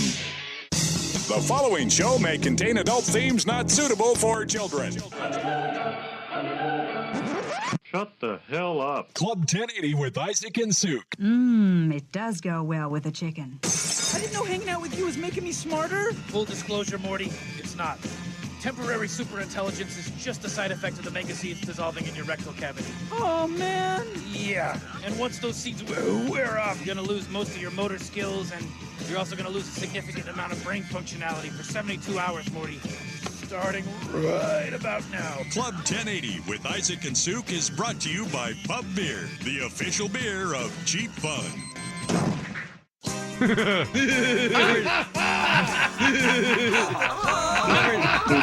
Oh no, they were hurting you so bad. Oh no. This is malicious fecal distribution. I'm gonna go to that lake. Kaylee Clark is white.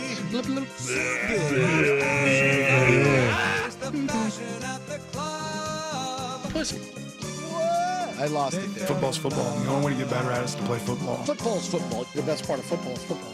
And so you got to do football. I think it's a Himalayan snowcock. I'm gay. Thank you. Bye. All right, what's up? We're done doing football. Yeah, we are, but now we're on to basketball because Kansas and Duke is on, so... Kansas already up 7-3. Rock Hell chalk. yeah, bro. And Buckley, with the astute observation, Cooper Flagg may be the best non-NBA player in the world.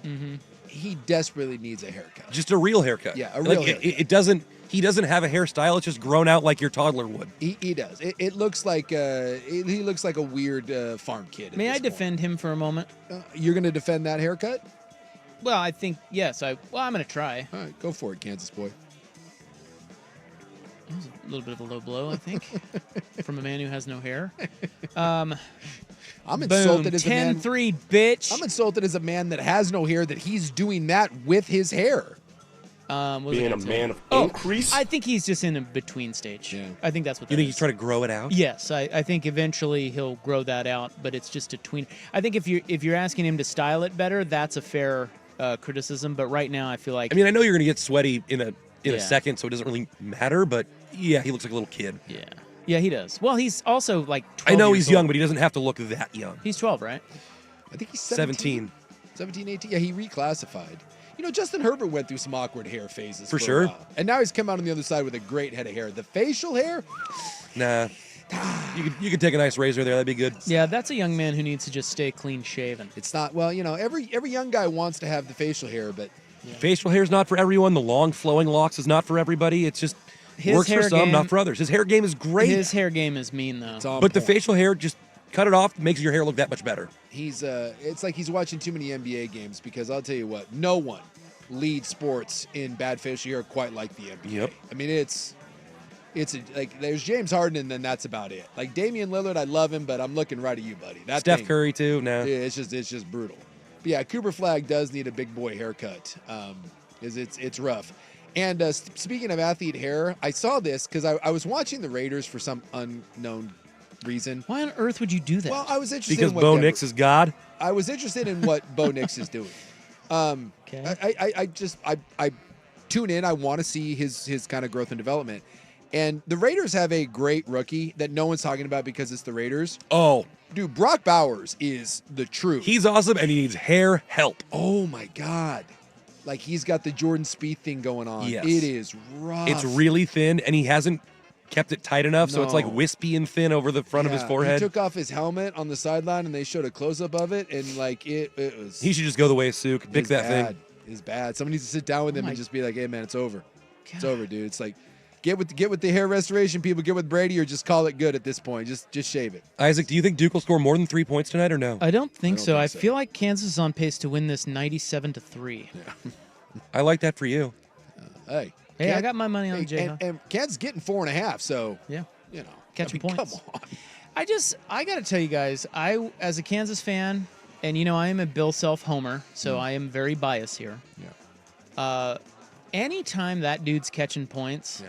I'm taking him. Take it. I don't care what his team is. I don't even care who he has on his team. He's really good.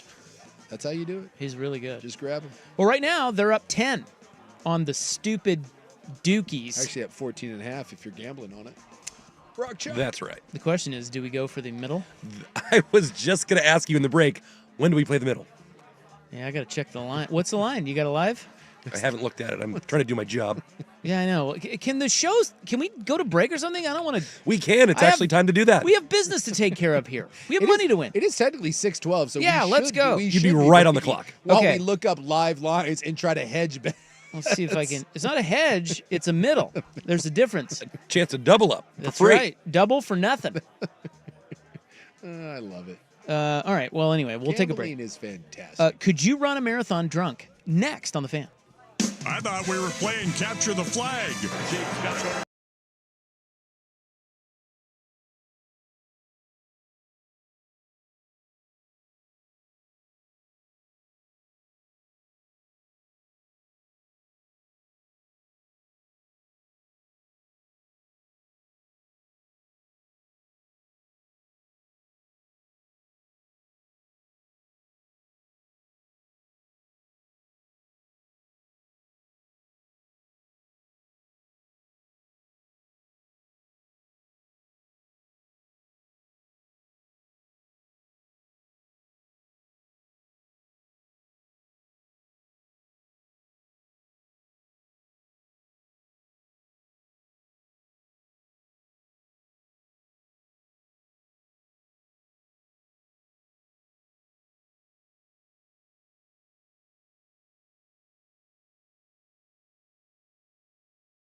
All right, well, Buck and I, we decided not to middle. Still early. Kansas up 10 on Duke. Rock chalk.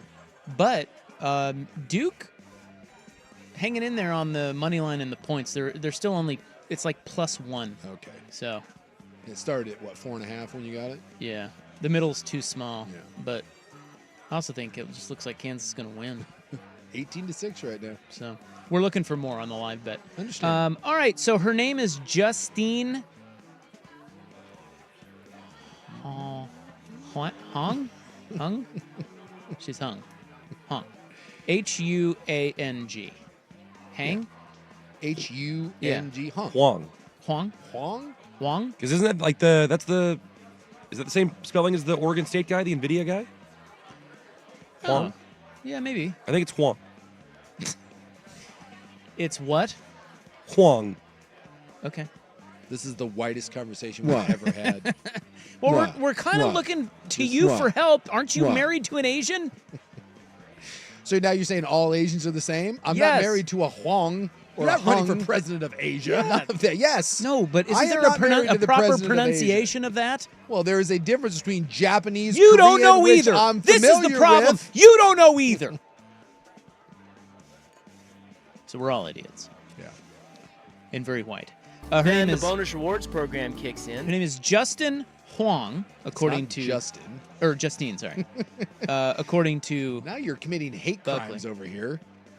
She's 26, and she just ran the New York City Marathon drunk. Claudia!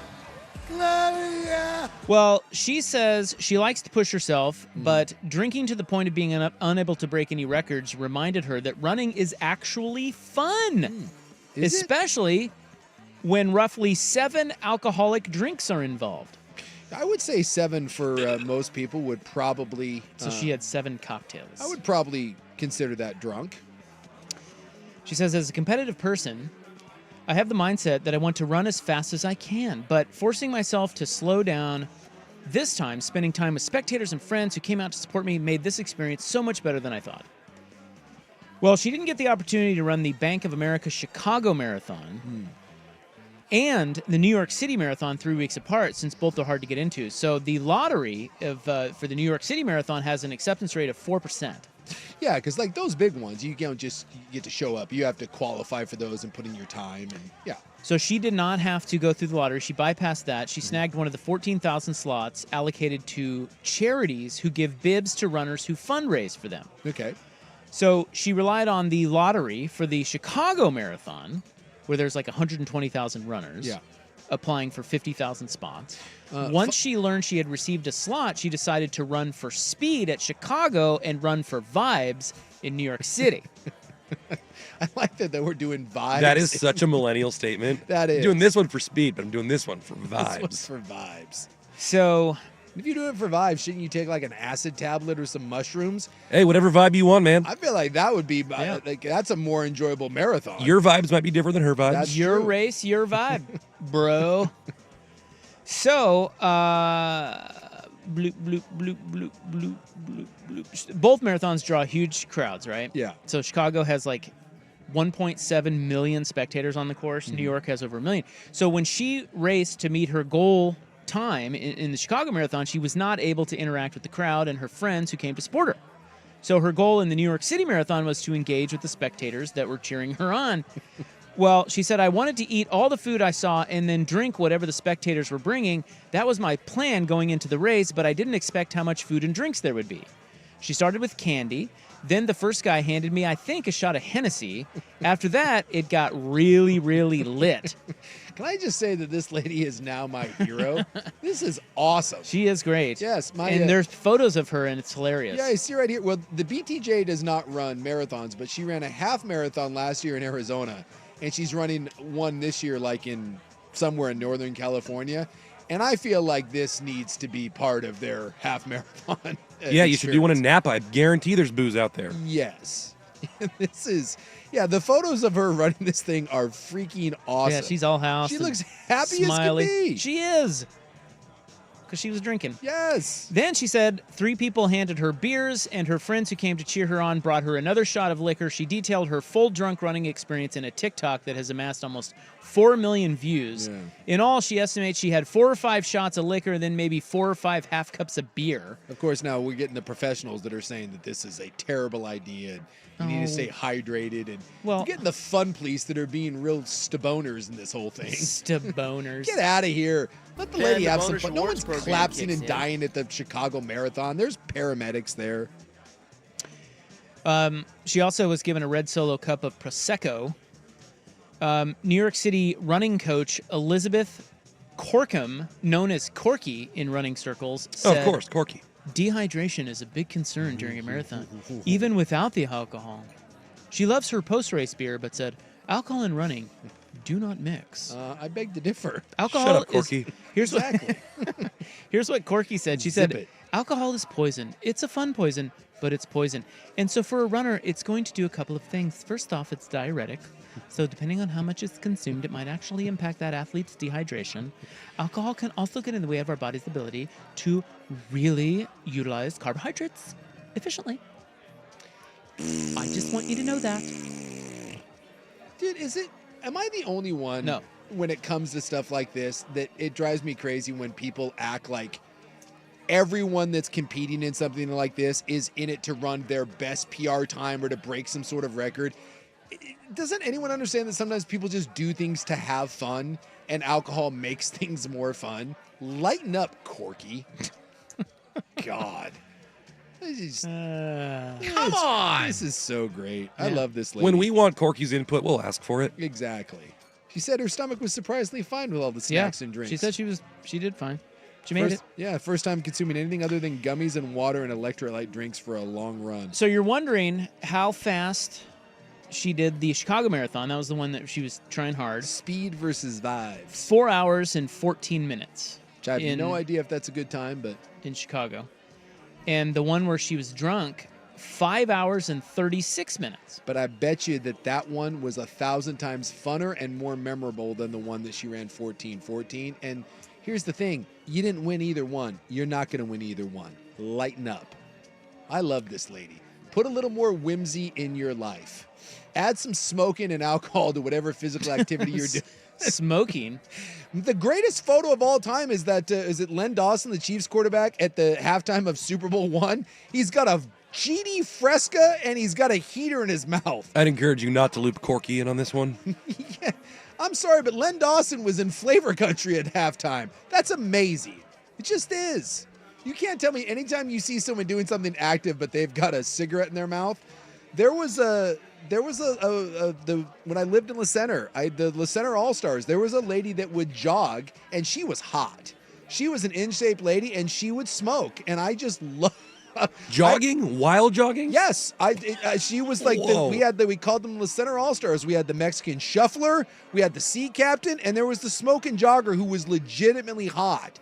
And she would it was the weirdest thing. Was she also on cocaine? How does that work? I don't know, but she was in great shape. She always wore like a sports bra and little tiny shorts. Where'd you carry her pack of heaters? And about half the time while she was running, she would have a dart dangling from her lips, and I'm like, it's incredible. Yes. It's like that hot golfer who smokes. Yes. Well, what am I going to... Charlie Hull. Yeah. What am I going to give her running tips? Girl, hey, you shouldn't something be else. doing that. She'd be like, yeah, keep up with me for 2 minutes. And I'm like, I can't. And then she'd blow some smoke in my face and run away. That lady was awesome. She was living her best life. I also like to think that she was doing some sort of like, well, maybe the jogging cancels out the smoking, right? It's like I'm doing some harm, but hey, I'm working these lungs. You still wouldn't think you'd do them simultaneously, but there you are. Well, yeah, someone said Corky is poisoning this vibe. She Exactly. is. Much love to Justine Huang, 26-year-old. It didn't say where she was from, did it? I'm looking here, and it doesn't where say, she's from. at least in this article that I'm reading on KPBS. But she seems delightful. Yeah, I'm a big believer in vibes. Yes. And she's got them. Yes. Hey, what do you think Coach K and Ken Jeong are talking about on the bench? Oh, Ken Jeong. He's a Duke guy. Yeah, he's a Duke guy and a Dodgers guy. But wasn't he behind the home plate for the World Series? He was behind the home plate. Well, he lives in L.A. now because he's an actor, but he actually went to Duke Medical School. Yeah. So that's probably legit, you know. I can buy that. Yeah. I'm okay with it. Plus, he's... First cool thing about Duke in a long time. Ken Jong, is that his name? Jong. He seems like he'd be a fun hang. He does seem like a fun guy. I'm trying to think if there's anything else about Duke that's cool, unless this lady went to Duke. I'm trying to find out more about her. You think Corky went to Duke? No. Corky's probably some crunchy. She went to like Cal. That whiny bitch. Crunchy. Well, are you calling her a crunchy granola lib? I am. Like, is there anything worse than when someone's having fun and then someone has to immediately chime in with the, you know, what you're doing isn't very healthy for you, or that's really not a very safe thing to do. Yeah, it's like, why would you even care what somebody else does in a marathon? Was it like 50,000 people in that marathon? Yes. Who cares, Corky? Who cares what they're doing? It's like when you're out floating the river or whatever and someone's like, oh, you shouldn't be consuming beverages. And you're like, thanks, Tips. That's great. I've got a life vest upside down and I'm like diapered, and I got a 12-pack. You really think I'm concerned right now about your safety warnings? You don't think I'm aware of what I'm doing here? Just get out of here. You get. Well, it's like the lifeguards. Dude, he's such an effing loser. A wiser man than me once said, we're not here to be goalies. You're here to assist or get out of the way. Quit trying to put the kibosh on people's fun. That's the Karen of the world. That's like, hey, couldn't agree more. You can't have a lemonade stand here, or we need speed cushions on our streets. These are the sorts of people that are looking to kill fun for everybody. One of humans' worst traits is poking their stupid noses into other people's business. Mind your own. Especially when it doesn't apply to you. Exactly. Mind your own. Yeah, someone's saying, yeah, and this is true. I've seen it. Vlade Divac would smoke at halftime of NBA games. Yeah. That was famous. Yeah, Mario Lemieux would do that too for the Pittsburgh Penguins until he got cancer. And I was like, got to stop that. But just the idea of like world-class conditioned athletes, like just like right underneath the Blazer Tunnel. It's like, hold on, I got to get a couple more puffs on this one before I got to go out. And how much better was golfing back in the olden days when you could smoke on tour and they would show it? When I was working in the Bay Area, Yoenis Cespedes and Josh Reddick were both playing for the A's, and they would sneak into the clubhouse in the fourth, fifth inning between the bats and rip heaters together. That's right. Yeah, the first time I went to the PGA Championship in Tulsa in the late 90s, I think. Yeah. And that was my first ever pro golf tournament. Stunned at how many of those guys were out there smoking. All those old dogs did, the right? The players, they all did. Yeah. And it was like, oh my God, this is stuff they don't show on TV. Yeah. So there was this guy by the name of Neil Lancaster. He was a pro, and he was out there, and nobody was following him. So we just latched onto him. He was just smoking darts, talking to us with his old southern drawl. God, he was great. Missed the cut, but yeah. You know what his vibes though were? His vibes were excellent. There was no Corky there to keep him in check. No.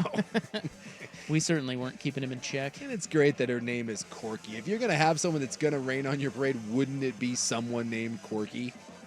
No, I'm not going to give you no cookie. No, we're not Corky. All right, up next, I only date women in poverty. I did see that. Did you see that? That's a bold statement, but look, the guy's got a point. I think he does too. It's not necessarily like the most politically correct point, but I see where he's coming from. Being a man of increase. He is. We'll get to that next. Here's Buck. Bud Light presents a rivalry week edition of Primetime with Isaac and Sue. Nothing easier to enjoy than that. Bud Light. Easy to drink, easy to enjoy. Now, from the Fan Sports Desk, a Sports Center update on 1080 The Fan. Brian Buckley with this Sports Center update. First on the Fan on the hardwood out in Las Vegas today. The Ducks outlasted the number 20 Texas A&M Aggies. Oregon wins 80-70. The final as they close the game on a 10-0 run. The Ducks improved to 6-0 on the young season. Out on Maui for the second day in a row, Dan Hurley's number 2 Yukon Huskies go down. This time they lose to unranked Colorado 73-72 for the final. Right now, number 1 is playing in Las Vegas. Kansas taking on number 11 Duke. It's 23-15 in favor of the Jayhawks with 9 minutes to go in the first half. In college football, Arizona State has been fined $25,000 for their fans storming the field early against BYU on Saturday. Meanwhile, in Chapel Hill, North Carolina, head football coach Mack Brown has been fired. More sports scores and stories in 30 minutes. I'm Ryan Buckley at the 1080 The Fan Sports Desk. Listen live or on demand on the Odyssey app, the Fan's desktop player, or tell your smart speaker to play 1080 The Fan.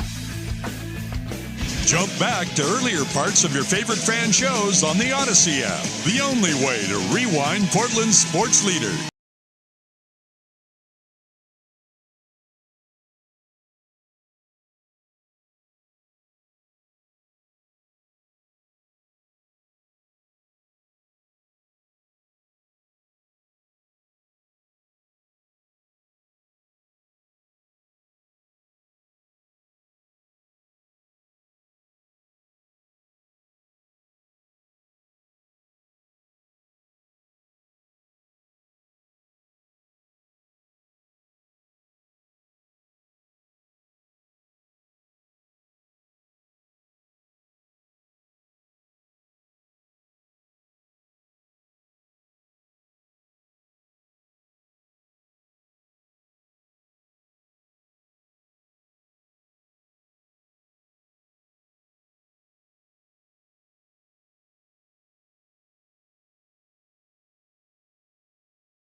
alerted us to Uncle Chen, the smoking marathoner. Yeah, he got kicked out of one of the major marathons. We got disqualified. And he ran one in outside of Beijing, and he got disqualified for chain smoking. Yeah, but it says he runs a sub 3:30 marathon. Yeah. While chain smoking. Yes, but it violates the rules. I guess you're not allowed to smoke on the course, and he doesn't just smoke, he chain smokes. He looks fantastic. See, it just makes me laugh. He's 52. He's a Chinese runner. Yeah. Uncle Chen. There's something too. I just I don't know why, but I always enjoy, like, you ever pull up to like a Chinese restaurant and like the Asian cooks are just like out in the alley just smoking away. There's something about it that just makes me smile. It just feels right with the world. The BTJ, like, they have this. My gal has like she calls it her family group, and I think we've talked about this, but it's a gathering, and it's like every kind of Asian you can imagine. It's just the community, and they all get together like once a month, and they do big family like kind of potlucks. And there's a group of uncles, and I'm not really sure who they're related to or how they're related to, but they're all like in their like 50s and 60s, and none of them really speak English, and they always have large amounts of cash. They'll gamble on anything, and they just sit in the corner off on their own, and they just drink hard liquor and chain smoke the entire time. Nice. And you don't know who they're related to? No, I always ask, and it's always like, well, that's Uncle so-and-so, and I'm just like, no one really can give me a definitive answer on where they belong to, but like they're all, like a lot of them are like Laotian, and I always ask like what they do, and no one really can tell me what they do, but it's just, they're awesome, and they'll gamble on anything, and large amounts of money, and I'm desperate to try to get in with them. I gotta find it in, but it's very intimidating. Because I don't smoke. I'm not Start Asian. bringing your own heaters, man. I need to just have the guts to go over there one day with like a bottle of like Remy Martin or something, and then they love Heineken too. Hard liquor and Heineken. That's Why all. Heineken? I don't know, but that's all the beer they drink. They drink hard liquor or Heineken. And what's the hard liquor of choice? Yeah, I don't know. Is it clear, brown? No, they're drinking clear. Okay. Yeah, drinking clear liquor and Heinekens, and like the one guy that was 60, he showed up the last time, and he got a new head tattoo. He's just got a big giant tattoo on his head, and I'm like, who gets it? Like 65, who gets a head tattoo? They're like, oh, that's Uncle so and so. I got to get in with those guys. I need a. I love the Asians. I need to be bolder about what's happening there, because I think when you enter that world, I think cool and also probably highly illegal stuff is going on, and I want in. Listen, they're smart. They love to party. Yes. They love to gamble. Yeah. And oh, by the way, they live longer than anybody. I know. Like, again, why do we not take our cues from the Asians? we were there, and someone announced a pregnancy, and it was like, they was like, hey, we're having a baby. Dude, they started betting thousands of dollars on the sex of the baby. And I'm like, this is the sort of degenerates. Yeah, I love that. Like, hey, we got something to gamble on. Let's go. I've certainly had some very serious gambling days. And I remember one time at a friend's wedding, we were all housed, and we started betting not thousands, but hundreds of dollars. Yeah. Back when we didn't have hundreds of dollars. Yeah. We started betting on who could throw. We were outside because we were smoking. And it was who could throw their credit card closest to the wall. It's the Michael Jordan penny game, basically. Yeah, and you would get double if you were able to lean it up against the wall. And you were gambling for no reason other than it was just awesome. Hundreds of dollars. Yeah. Well, yeah, but we needed some action. Let's go. We're at a wedding. Boring. Let's go. It's just the best. Oh, good times. Just good times. Well. What were we? Well, I was going to tell you about Corey Holcomb. Oh, yeah, we got to talk about Corey. Now, he is a comedian, American comedian from Chicago. And I had not really heard of him before I saw this story. I haven't either, so I had to read about him. He bills himself as the ghetto Dr. Phil. Yeah. But I'm not familiar with his works. But he has gone viral because he is stating that he only dates women in poverty because they're more practical. Yes. He says, quote, I believe the quote that I saw was, I can control them. It's somewhat problematic. Yeah, but I don't like that part of it. No. But what he's saying is, look, he says, a lot of these women come from money, yeah, and it's tough. It's all they think about. It's all they care about. He said the women in poverty are more down to earth. They're more fun. He did say it's a humanitarian thing too. he's lifting people up. I think it's an interesting strategy. He says that it's the same thing as women who only date rich men. Rich men, yes. Which, by the way, that to me is the best fair. point. Because there are Yeah. a ton of women out there that are now saying that and some of the demands, like, it's ridiculous. Like, there's women that are like, if you don't make $1 million, like, I want nothing to do with you. I'm like, yikes.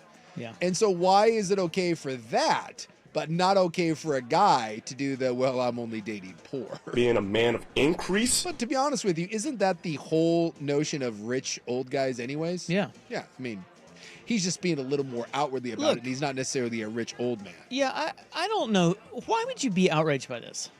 Well, because, women. He can date whoever he wants. Yeah.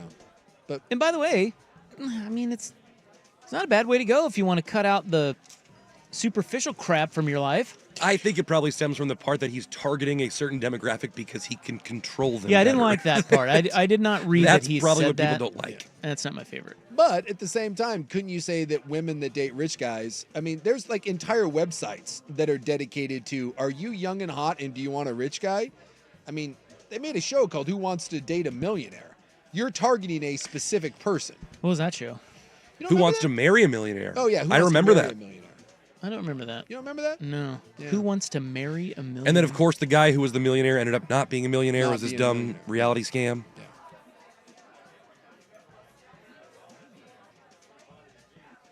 But it was basically a bunch of women that were, well, kind of like that HBO show where you're only looking at people's parts and deciding who you want to go on a date with. Well, all these women were not allowed to see the man. They're just like, I don't care what he looks like. I'll marry him because he's a millionaire. Well, can we be honest? Like, Please do. dating and marriage and everything else, it's all transactional. It's just a matter of what you're paying with. Some people pay with genuine love and affection and care. What is that? Who does that? Other people pay with goods, services, money, houses, security. Other people pay with great up tops. Other dudes pay with great hair and hot abs. You know, other people pay with like trips and planes and like we all are playing a game of poker, and you can only play the cards that you've been dealt. And wouldn't you make the argument that if you're a guy and you have a bunch of money, look, that's an ace. In fact, that may be a pair of aces. But if you're 25 and you're a ridiculously good-looking guy, that's probably a pair of kings. Now, the ultimate flush is when you're young and hot and you're female. I mean, that's like the royal flush. You're out there like you're Godzilla, and the rest of us are millions of fleeing Japanese. But there's some cards that we respect and others that we feel like is cheating, and it's not. We're just all playing the hand that we have, and you're playing your best hand. And this guy, you know, he's Well, playing, you try to play your best hand. You try. Sometimes, you know, the youngs, they don't. I mean, sometimes you don't understand what your best hand is. Yes. You know. Yes. But I mean, it's just like every relationship is somewhat transactional. It's just that some transactions, again, we frown upon, and others we do not. But think about like whenever you wooed your girl or she wooed you, you tried to win her over and you tried to impress her. Like, you probably at some point took your wife on a nice date, right? When you were first dating, like when you were like, "Hey, I want to see if like this is solid." Whether you take her to Not if you're ghetto Dr. Phil. She's not expecting much. Exactly. Well, that's the thing. Like, there's a whole thing. Like, if you're ghetto Dr. Phil and you're thinking to yourself, like for me, maybe it's Ringhouse, or for someone else it'd be Ox. Or I'm going to take this Laura. girl to this Cheesecake Factory, and it's going to be Michelin star. Yeah, and for Dr. Phil, he can probably aim for Applebee's, and his gal's like, "Hey, this is awesome." Like, I can see the allure of that, but you're putting that forward, and then you're like you're taking her to dinner, and you're buying her your drinks, and there's wine, and we're going to a Broadway show and all that. And the other guy's just like, "Hey man, what if I just spent a lot less, or what if I just paid directly for the access?" So again, we're just playing hands. But we like to make ourselves feel better and believe that we're above it all, when in reality we're not. We're all feeding at the same trough. It's just how we get there. All right, Better Hang wraps it up next on The Fan. It's time for Who's Leading the Charge? A look under the hood at the coaches, players, and teams getting it done. Brought to you by Battery Exchange. Alley-oop, perfect pass laid up there. The great jumpers from college basketball comes down with it. Flory Badunga. Yeah, Flory. Kansas leading Duke 32-25. More importantly, Rock Chalk. They are under 5 minutes left first half. It's going to be tight. It'll come down to the wire. But good little ball game so far. And more importantly, you're getting 4.5 in this. So. Yeah. Feeling good right now. Feeling good. Battery Exchange. Who's leading the charge? Powered by Battery Exchange. Mention code BXT10 at checkout for 10% off your entire purchase this month online at batteryexchange.com. It's the Vancouver Ford text line. Plenty of time to talk sports today. One number does it all. 503-8646-FAN. For contests and text in your favorite fan hosts about today's hot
And last but not least tonight, something we were discussing over drinks a couple weeks ago. Some drinky poos.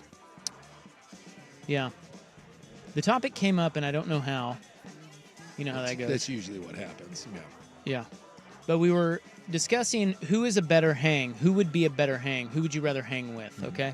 Would it be the rube who is fully sober or the brilliant, educated professional on meth? Ooh. Yikes. You went full meth, huh? Yeah. I'm probably going to say the sober rube. I don't... You think so? Boy, man. I don't have a lot of experience with people on meth, but... everything I see, I don't think meth is a good hang.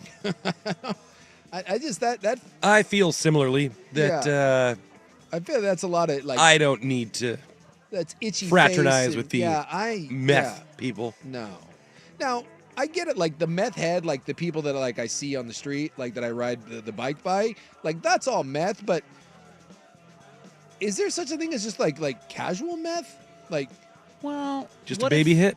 Well, I'm saying like those people obviously are in the throes of meth addiction. What if they're early on? That's what I'm saying. Like if we just found a dude and he's like, hey man, I'm just going to smoke a little meth tonight. Does that person still keep it all together? There's a difference between doing a little coke and someone that has like a raging coke problem. Is there such thing as mild meth? Like meth light? Well, they say once you do it once, you're hooked already, right? If that's like the you're case, then instantly I hooked. think I'm taking the sober rube. At least that you could find something to talk to him about, right? Like maybe he's into like, I don't know, maybe he's into like helicopters or something, or like something like World War. He's probably into World War II. Mm-hmm. Every nerd's into World War II. Go with that. Yeah, could be super cool. Or the meth. I mean, the meth guy could be wild though. The meth could be wild. We golfed with a guy down in Tahoe who was ripping lines the entire time. Dude was like one of the most interesting people I've ever met. He was an old guy, and like he was in the he worked for like John Paul Mitchell. Is that the Paul Mitchell? Paul Mitchell. Yeah.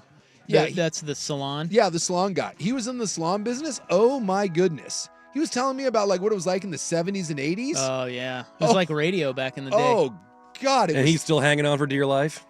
Oh yeah, dude. He was not letting those days go? Yeah, dude. He was just and he was probably 70 and just ripping lines. Yeah, just like we're in the golf cart together. He's like, hey, you mind real quick? I'm like, dude, have at it.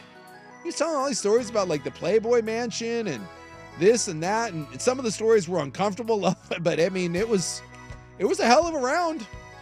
So I mean, like that, like between that and some sober rube, I'll take the dude who's coked out of his mind. Meth though. We're going meth. I don't know. I'm kind of intrigued now. Could be interesting. It could be interesting. I don't know if I've ever hung out with someone while they're smoking meth. You probably have. You just don't know it. I think you would know it, right? Can you? It's possible you've done a show with one every day for 20 years. I don't think you can casually do meth. Like, I don't think you can casually do heroin. I don't think that works. I'm guessing coke is probably the hardest drug that you can casually do. All right, well, unanswerable question. No. I guess personal preference. I think Rob wants to dabble with the meth guy. I think I would, yeah. I think, you were going meth. Yeah, it'd be interesting. That's just, if no other... Just to see. Just to see what that's like. I'm guessing we have a listener that could probably make that happen. Well, let's not go that Someone's far. out there right now like, hey, you want to smoke some meth? Let's go. All right. Everybody have a great night. We are back tomorrow.